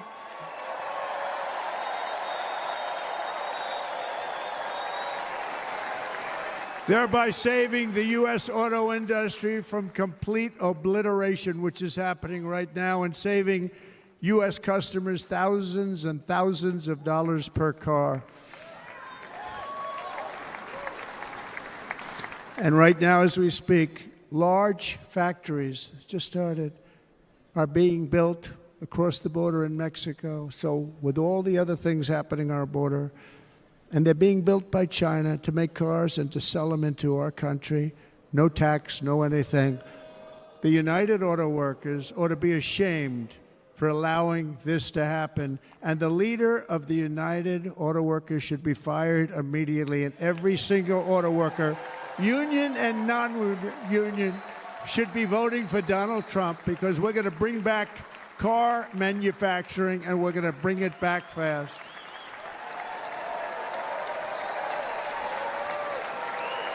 They're building some of the largest auto plants anywhere in the world. Think of it. in the world. We're going to bring it back. We're going to make them. We don't mind that happening, but those plants are going to be built in the United States, and our people are going to man those plants.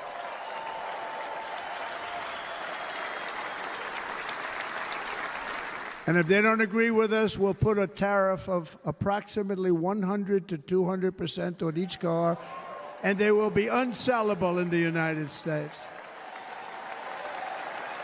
We have long been taken advantage of by other countries. And think of it, oftentimes these other countries are considered so-called allies. They've taken advantage of us for years. We lose jobs, we lose revenue, and they gain everything and wipe out our businesses, wipe out our people. I stopped it for 4 years. I stopped it, and we're really ready to make changes like nobody had seen before. And remember, USMCA, I got rid of NAFTA, the worst trade deal ever made, and replaced it with USMCA, which is, they say, the best trade deal ever made. Actually, probably the best trade deal was the deal I made with China, where they buy $50 billion worth of our product. They were buying nothing.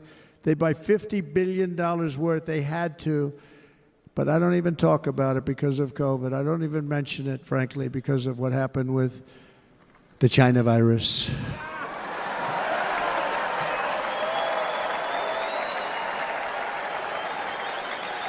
We will not let countries come in, take our jobs, and plunder our nation. They come and do that. They plunder our nation. The way they will sell their product in America is to build it in America. Very simple. Build it in America and only in America.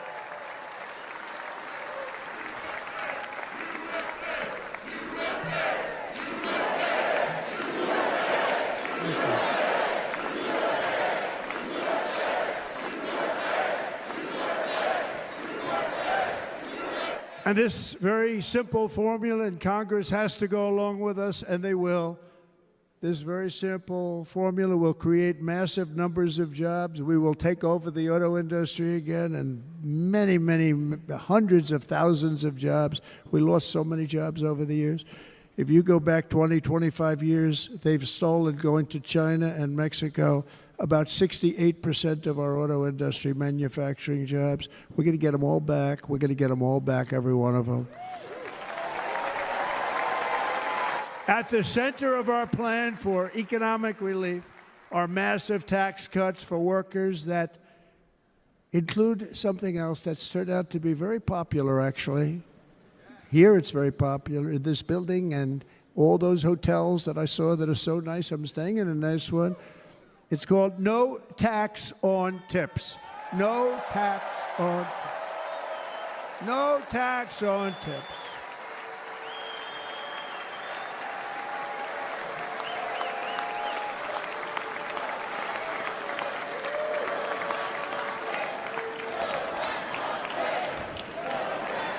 I got that by having dinner recently in Nevada, where we're leading by about 14 points. Hello. I'll see you there very soon, everybody. And we're having dinner at a beautiful restaurant in the Trump building on the Strip, and it's a great building, and the waitress comes over. How's everything going? A really nice person. How's everything? Oh, sir, it's so tough. The government's after me all the time on tips, tips, tips.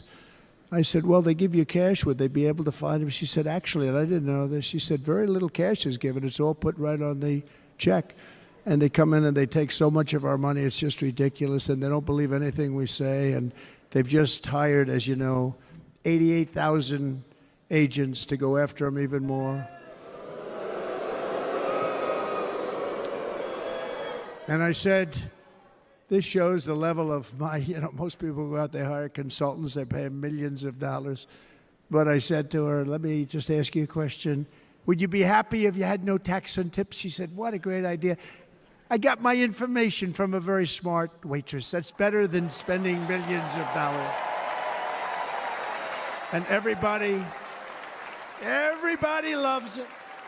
Waitresses and caddies and drivers and everybody's a large group of people that are being really hurt badly. They make money, let them keep their money.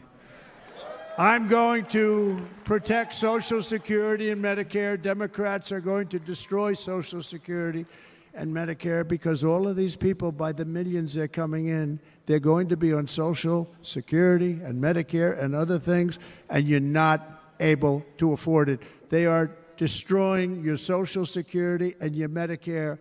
Under my plan, incomes will skyrocket, inflation will vanish completely, jobs will come roaring back, and the middle class will prosper like never, ever before, and we're going to do it very rapidly.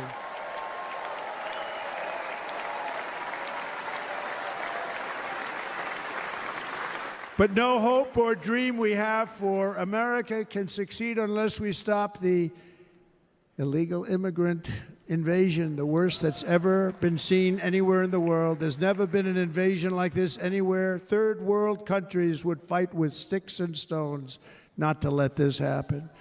The invasion at our southern border, we will stop it, and we will stop it quickly. You heard Tom Homan yesterday. Tom Homan, put him in charge and just sit back and watch.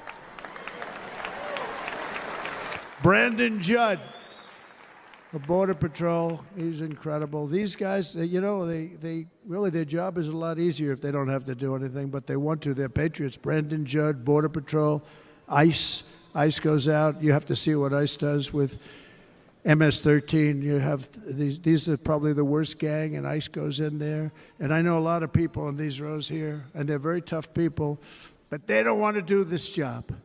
They'll go into a pack of MS-13 killers. They're the worst, probably the worst gangs in the world.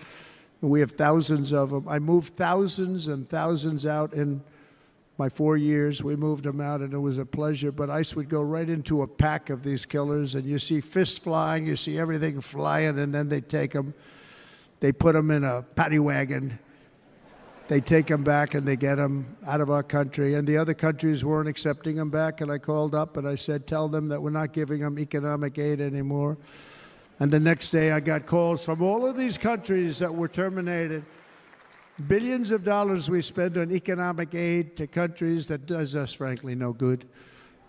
And the next day, I was called by everybody. I couldn't take all the calls. Sir, what's the problem? I said, you won't take your killers back that you sent in caravans into America. You won't take them back. Well, sir, if you'd like us to, we would give very serious consideration to doing that. And within 24 hours, they were being taken back. For years and years, when I first came in, they said President Obama tried to get him to go back, and they wouldn't accept him. They'd put planes on the runway so you couldn't leave the plane. They'd close the road so you couldn't take the buses. They'd all have to turn back. As soon as I said no more economic aid of any kind to any country that does that, they called back and they said, sir, it would be our great honor to take MS-13. We love them very much. We love them very much, sir. We'll take them back. At the heart of the Republican platform is our pledge to end this border nightmare and fully restore the sacred and sovereign borders of the United States of America, and we're going to do that on day one.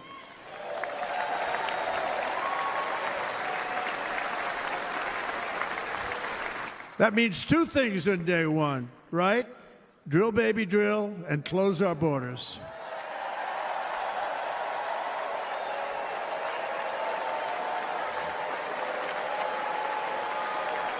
And by the way, and I think everybody as a Republican, as a patriot in this room, and most Democrats, we want people to come into our country, but they have to come into our country legally. Legally. Less than 4 years ago, I handed this administration the strongest border in American history. But you can see on the chart that saved my life, that was the chart that saved my life. I said, look it, I'm so proud of it. I think it's one of the greatest, it was done by the Border Patrol, one of the greatest charts I've ever seen. It showed everything just like that. You know the chart. Oh, there it is. That's pretty good. Wow. Last time I put up that chart, I never really got to look at it. But without that chart, I would not be here today.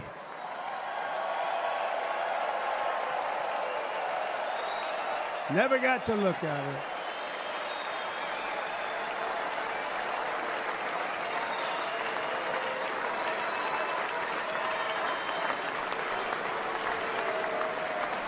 I said, you got to see this chart. I was so proud of it, and by the time I got to there, I never got to see it that day.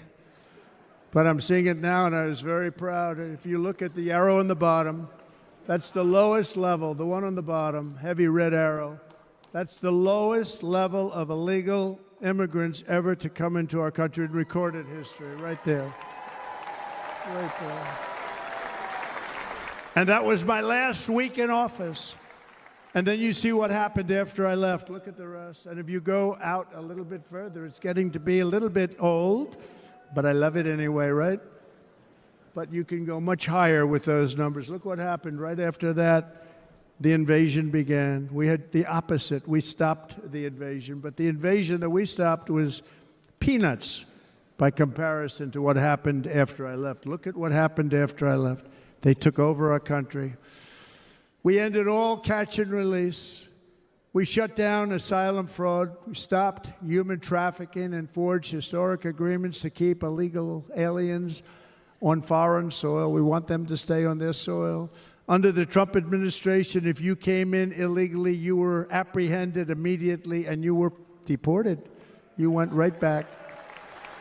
The current administration terminated every single one of those great Trump policies that I put in place to seal the border. I wanted a sealed border. Again, come in, but come in legally. You know how unfair it is? So many people, hundreds of thousands of people, have been working for years to come into our country. And now they see these people pour into our country at levels that are unprecedented. It's so unfair. And we're not going to do it. We're not going to stand for it. They suspended wall construction, ended remain in Mexico. We had a policy, remain in Mexico. You think that was easy to get from the Mexican government? But I said, you must give it to us. If you don't give it to us, there will be repercussions, and they gave it to us. But not easy. Canceled our Safe Third agreements, demolished Title 42, implemented nationwide catch and release. That's catch and release, where we catch them and release them into our country. We catch them and release them into Mexico. There's a slight difference. And took 93, this is the previous administration, 93 executive actions to throw open our border to the world. The entire world is pouring into our country because of this very foolish administration. The greatest invasion in history is taking place right here in our country. They are coming in from every corner of the earth, not just from South America, but from Africa, Asia, the Middle East. They're coming from everywhere. They're coming at levels that we've never seen before. It is an invasion indeed, and this administration does absolutely nothing to stop them. They're coming from prisons. They're coming from jails. They're coming from mental institutions and insane asylums. You know, the press is always on me because I say this. Has anyone seen Silence of the Lambs? The late, great Hannibal Lecter. He'd love to have you for dinner. That's insane asylums. They're emptying out their insane asylums. And terrorists are coming in at numbers that we've never seen before. Bad things are going to happen. Meanwhile, our crime rate is going up, while crime statistics all over the world are going down, because they're taking their criminals and they're putting them into our country.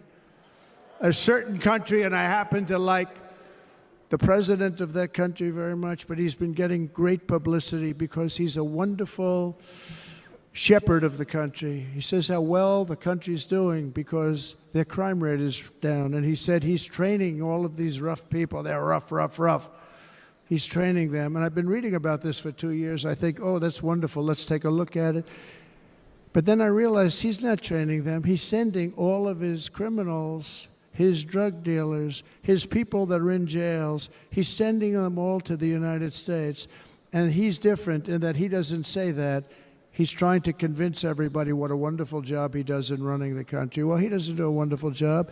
And by the way, if I ran one of the countries, many countries from all over, I would be worse than any of them. I would have had the place totally emptied out already.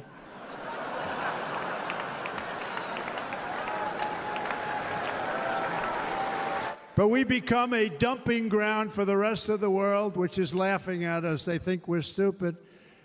And they can't believe that they're getting away with what they're getting away with, but they're not going to be getting away with it for long. That's what I can tell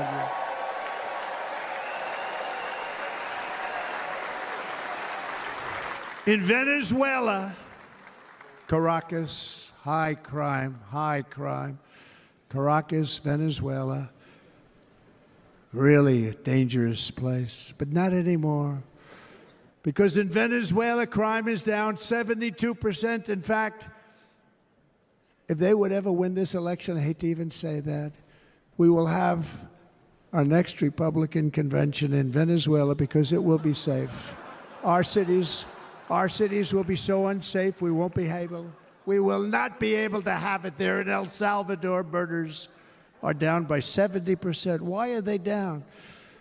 Now, he would have you convinced that because he's trained murderers to be wonderful people. No. They're down because they're sending their murderers to the United States of America. This is going to be very bad.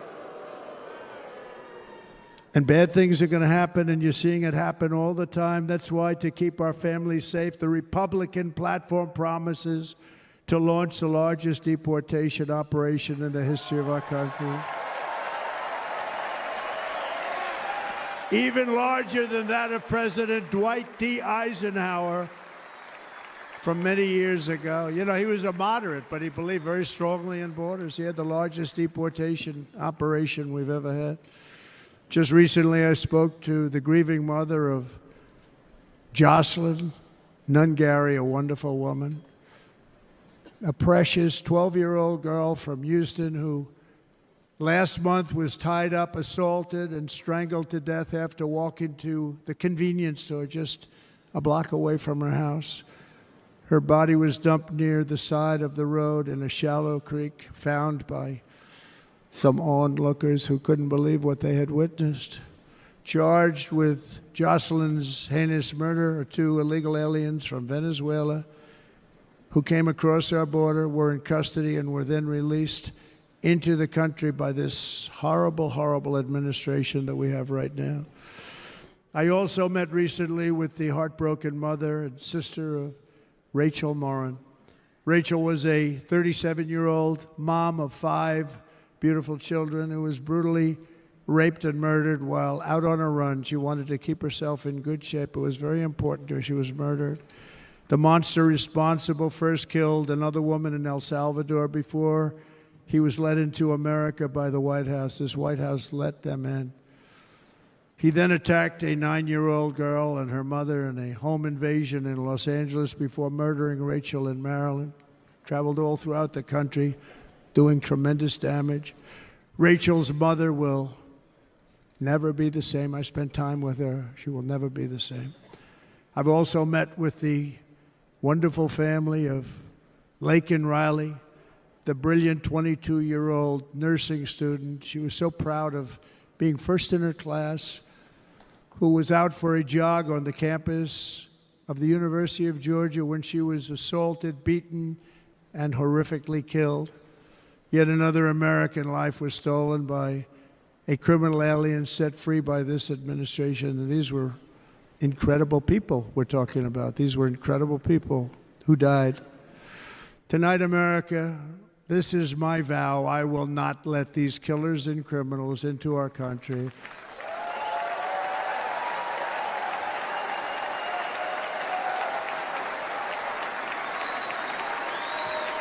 I will keep our sons and daughters safe. As we bring security to our streets, we will help bring stability to the world. I was the first president in modern times to start no new wars. You know, we were the toughest, we were the most respected. And you saw this. hungry, strong country run by a very powerful, tough leader. He's a tough guy. Press doesn't like him because he's tough. And he came out recently. They were asking him at an interview, the whole world is exploding. What's happening? What's going on? Viktor Orban, Prime Minister of Hungary, very tough man. He said, I don't want people coming into my country and blowing up our shopping centers and killing people. But they said to him, tell us what's going wrong, what's happening, what is it? He said, there's only one way you're going to solve it. You got to bring President Trump back to the United States because he kept everybody at bay. So he used a word I wouldn't use because I can't use that word. Because you'd say it was braggadocious. The press would say, he was a braggart. I'm not a braggart. But Viktor Orban said it.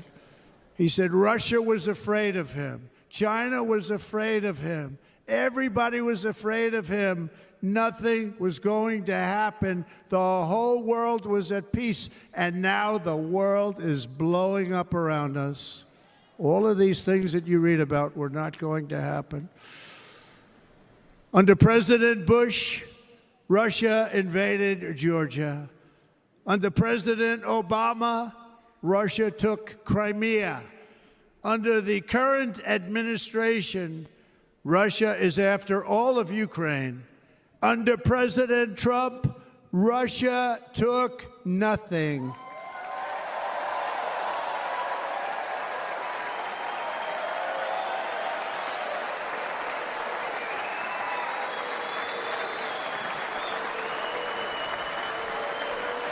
We defeated 100% of ISIS in Syria and Iraq, something that was said to take 5 years, sir. It'll take 5 years, sir. We did it in a matter of a couple of months. We have a great military. Our military is not woke. It's just some of the fools on top that are woke.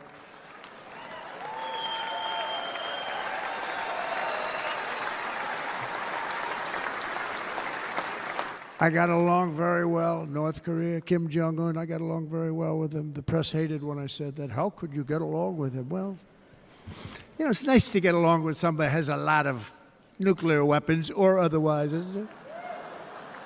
See, in the old days, they'd say, that's a wonderful thing. Now they say, how could you possibly do that? But no, I got along with him, and we stopped the missile launches from North Korea. Now North Korea is acting up again, but when we get back, I get along with him. He'd like to see me back, too. I think he misses me, if you want to know the truth. Our opponents inherited a world at peace and turned it into a planet of war. We're in a planet of war. Look at that attack on Israel. Look at what's happening with Ukraine. The cities are just bombed out. How can people live like that where buildings, massive buildings are falling to the ground? It began to unravel with the disastrous withdrawal from Afghanistan, the worst humiliation in the history of our country. We have never had a humiliation like that. 13 heroic U.S. service members were tragically and needlessly killed. 45 others were horrifically wounded. Nobody ever talks about them. No arms, no legs. Face explosions, horrifically wounded. And by the way, we have a man in this room who's running for the U.S. Senate from a great state, Nevada, named Sam Brown, who paid the ultimate price. Thank you, Sam. Thank you, Sam. Thank you. He paid the biggest price probably ever paid by anybody that is running for office, and I think he's going to do great. He's running against a person that is not good, not respected, a total lightweight. But Sam, I think, paid really, we were talking about it with some of the senators that are working so hard for Sam. But he paid the biggest price of any senator ever to run for the Senate. I don't think anybody's ever what he did. He was a real hero, a really great person, and he's running, and I hope that everybody gets out and votes for Sam Brown.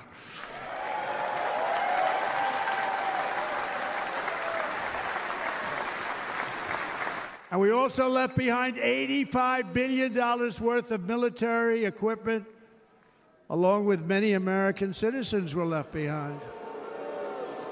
Many, many American citizens, emboldened by that disaster. Russia invaded Ukraine. They saw this group of people that were incompetent. We took the soldiers out first. No, we're going to take the soldiers out second. If they would have followed my plan, we had a great plan. But the plan only kicked in if they did everything perfectly, and they weren't doing things perfectly, so we said it doesn't kick in. 18 months in Afghanistan, we didn't have one, so they were killing them left and right, snipers. And I spoke to the head of the Taliban. You've heard this story. Abdul, still there, still the head of the Taliban. The press got on me, why would you speak to him? I said, because that's where the killing is. I don't have to speak to somebody that has nothing to do with it. And I told him, don't ever do that. Don't ever do that again. Don't ever do that again. You've got to stop. Because during the Obama administration, many great people and soldiers, but a lot of soldiers were being killed from long distance. I said, if you keep doing that, you're going to be hit harder than anybody's ever been hit by a country before.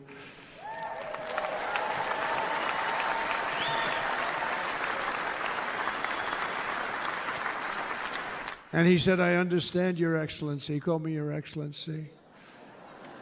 I wonder if he calls the other guy Your Excellency. I doubt it. The other guy gave him everything. I mean, what kind of a deal was that? He walked out, gave him everything. Do you know that right now Afghanistan is one of the largest sellers of weapons in the world? They're selling the brand new, beautiful weapons that we gave them.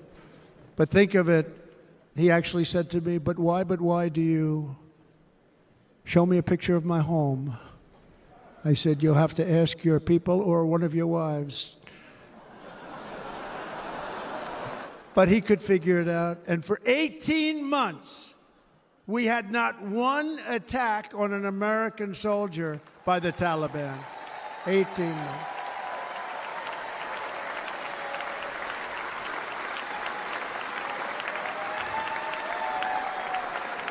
And then we had that horrible day where soldiers were killed. I was not there because of a ridiculous election. But we had that horrible attack. And they also gave up Bagram, one of the biggest bases anywhere in the world, air bases anywhere in the world, the longest runways, most powerful, hardened, thickened runways. We gave it up. And I liked it not because of Afghanistan. I liked it because of China. It's 1 hour away from where China makes their nuclear weapons. And you know who has it now? China has it now. We were keeping that. And now China is likewise circling Taiwan, and Russian warships and nuclear submarines are operating 60 miles off the coast in Cuba. Do you know that? No, the press refuses to write about it. If that were me running this country and we had nuclear submarines in Cuba, I will tell you that headlines every day would be, what's wrong with our president? You don't even hear this. You're not hearing about this. Russia has nuclear submarines and warships 60 miles away, Mr. Congressman, from Miami, by the way, happens to be here. Correct? In Cuba. And that would not be stood for if it were somebody else. They don't want to mention it, but now maybe they will. And the entire world, I tell you this, we want our hostages back, and they better be back before I assume office, or you will be paying a very big price.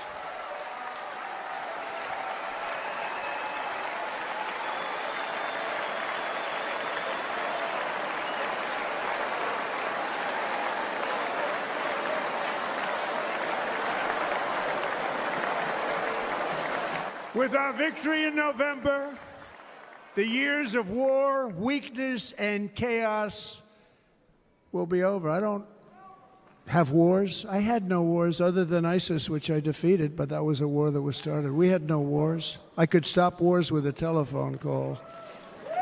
I could stop wars with just a telephone call. If properly stated, it would never start. We will replenish our military and build an Iron Dome missile defense system to ensure that no enemy can strike our homeland. And this great Iron Dome will be built entirely in the USA. We're going to build it in the USA. And Wisconsin, just like I gave you that massive ship contract, and you're doing a very nice job, Governor, right?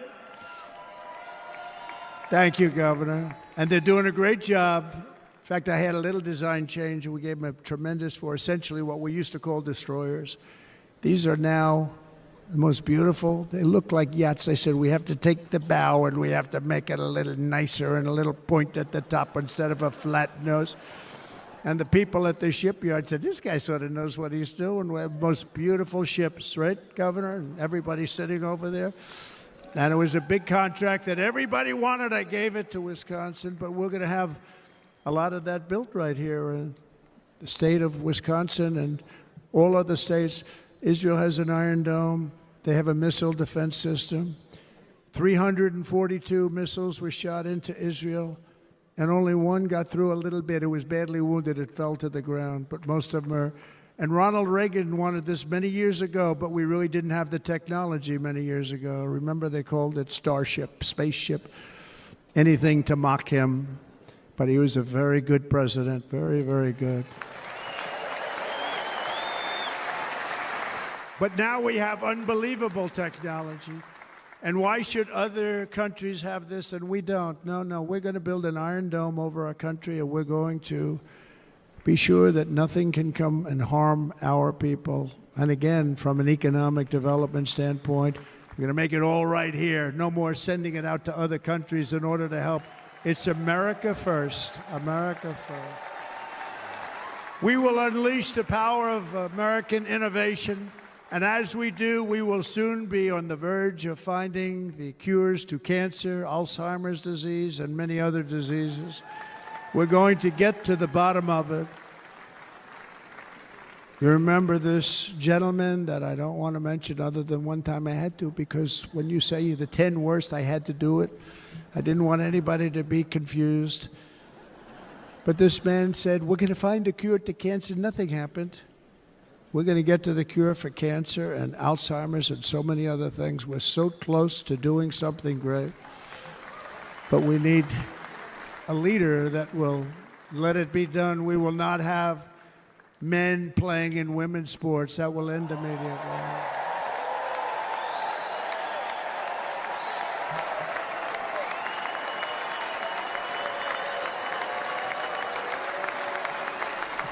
And we will restore and renovate our nation's once great cities, making them safe, clean, and beautiful again. And that includes our nation's capital, which is a horrible killing field. So many things. They leave from Wisconsin, they go to look at the Washington Monument, they end up getting stabbed, killed, or shot. We will be very soon very proud of our capital, again, Washington, D.C.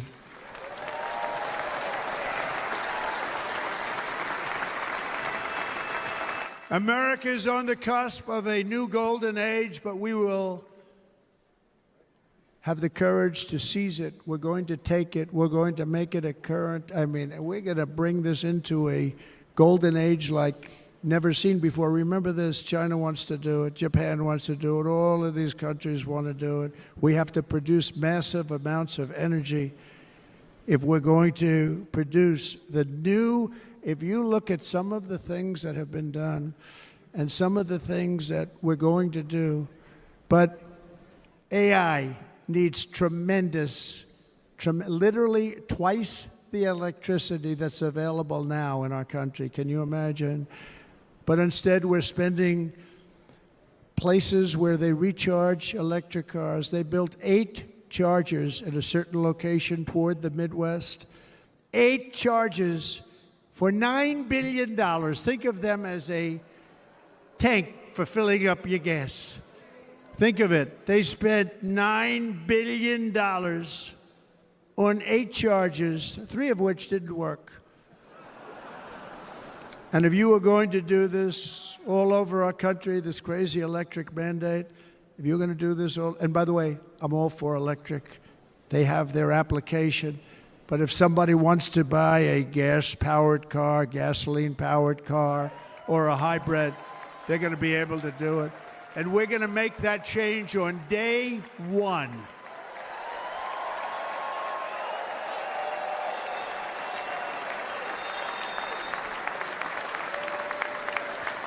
So to conclude, just a few short days ago, my journey with you nearly ended. We know that.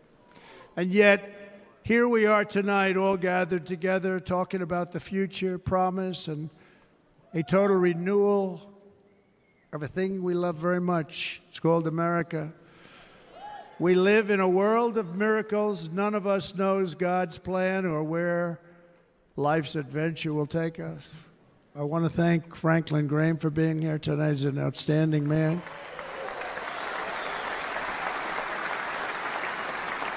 He wrote me a note recently. I have a lot of respect for him. Sir, I love your storytelling. I think it's great in front of these big rallies. But sir, please do me one favor. It won't make any difference.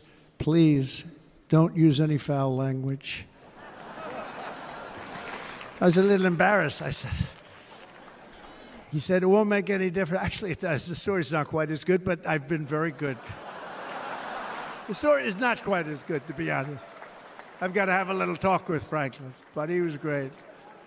He's a great gentleman. His father was so incredible, Billy Graham. My father used to love taking me to see Billy Graham.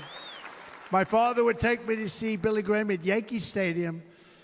He had the biggest rallies you've ever seen. He was a good rally guy, too. But he'd get up, and he was a fantastic guy. My father loved Billy Graham. But I love Franklin Graham. I think Franklin's been fantastic, and I'm working so hard to adhere to his note to me. I'm working hard on it, Franklin.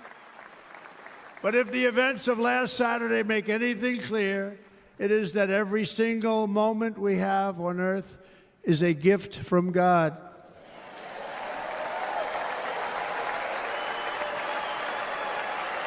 We have to make the most of every day for the people and for the country that we love.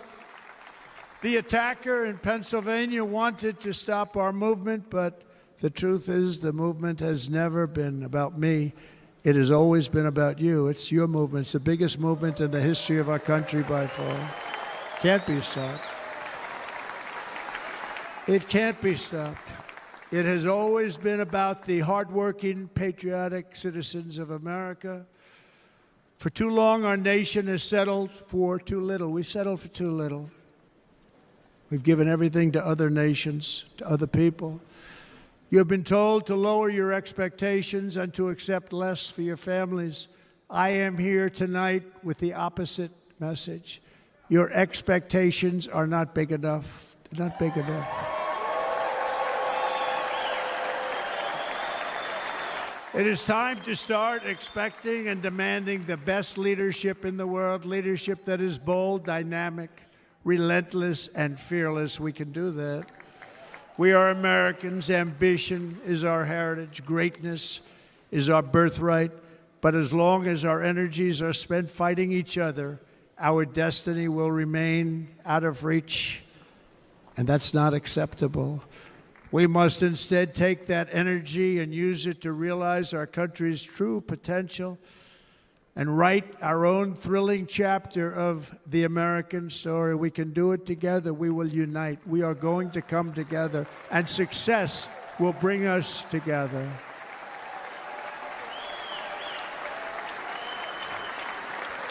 It is a story of love, sacrifice, and so many other things.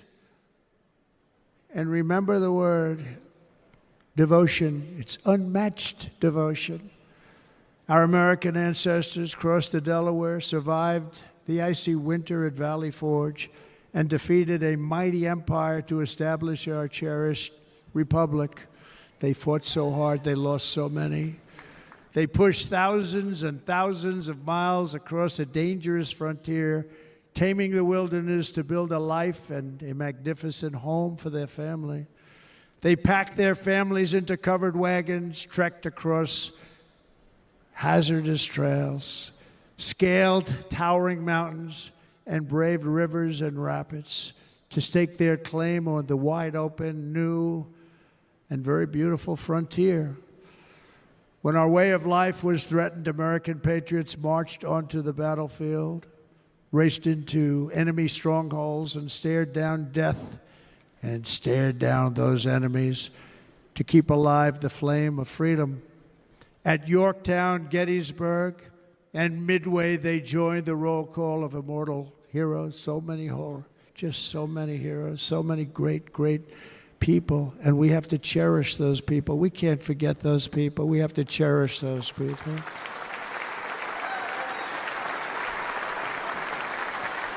And building monuments to those great people is a good thing, not a bad thing. They saved our country. No challenge was too much. No hardship was too great. No enemy was too fierce. Together, these patriots soldiered on and endured, and they prevailed because they had faith in each other, faith in their country, and above all, they had faith in their God.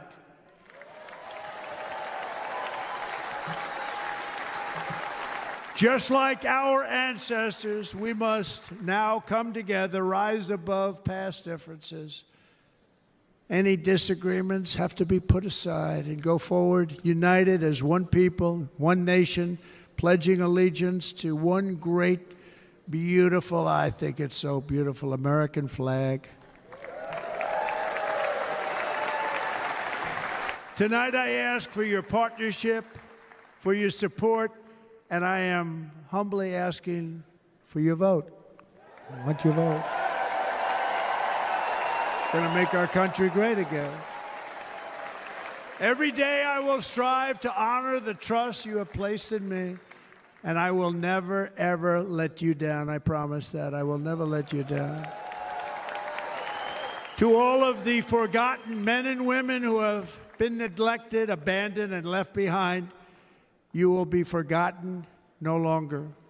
We will press forward, and together we will win, win, win.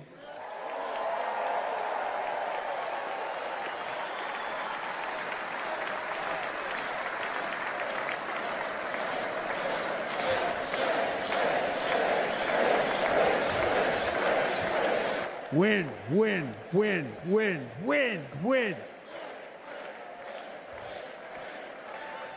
Nothing will sway us, nothing will slow us, and no one will ever stop us.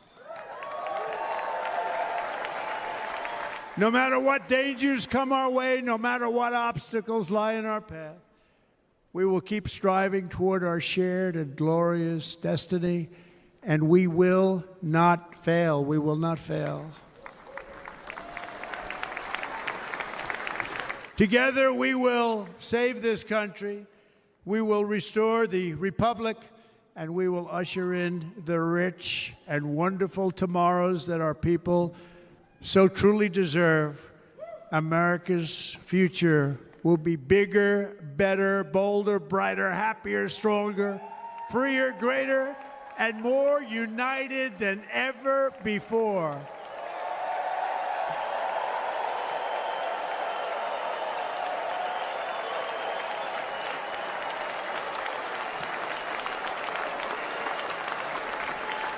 And quite simply put, we will very quickly make America great again. Thank you very much. Thank you very much, Wisconsin. God bless you. God bless you, Wisconsin, and God bless the United States of America, our great country. Thank you very much, everybody. Thank you.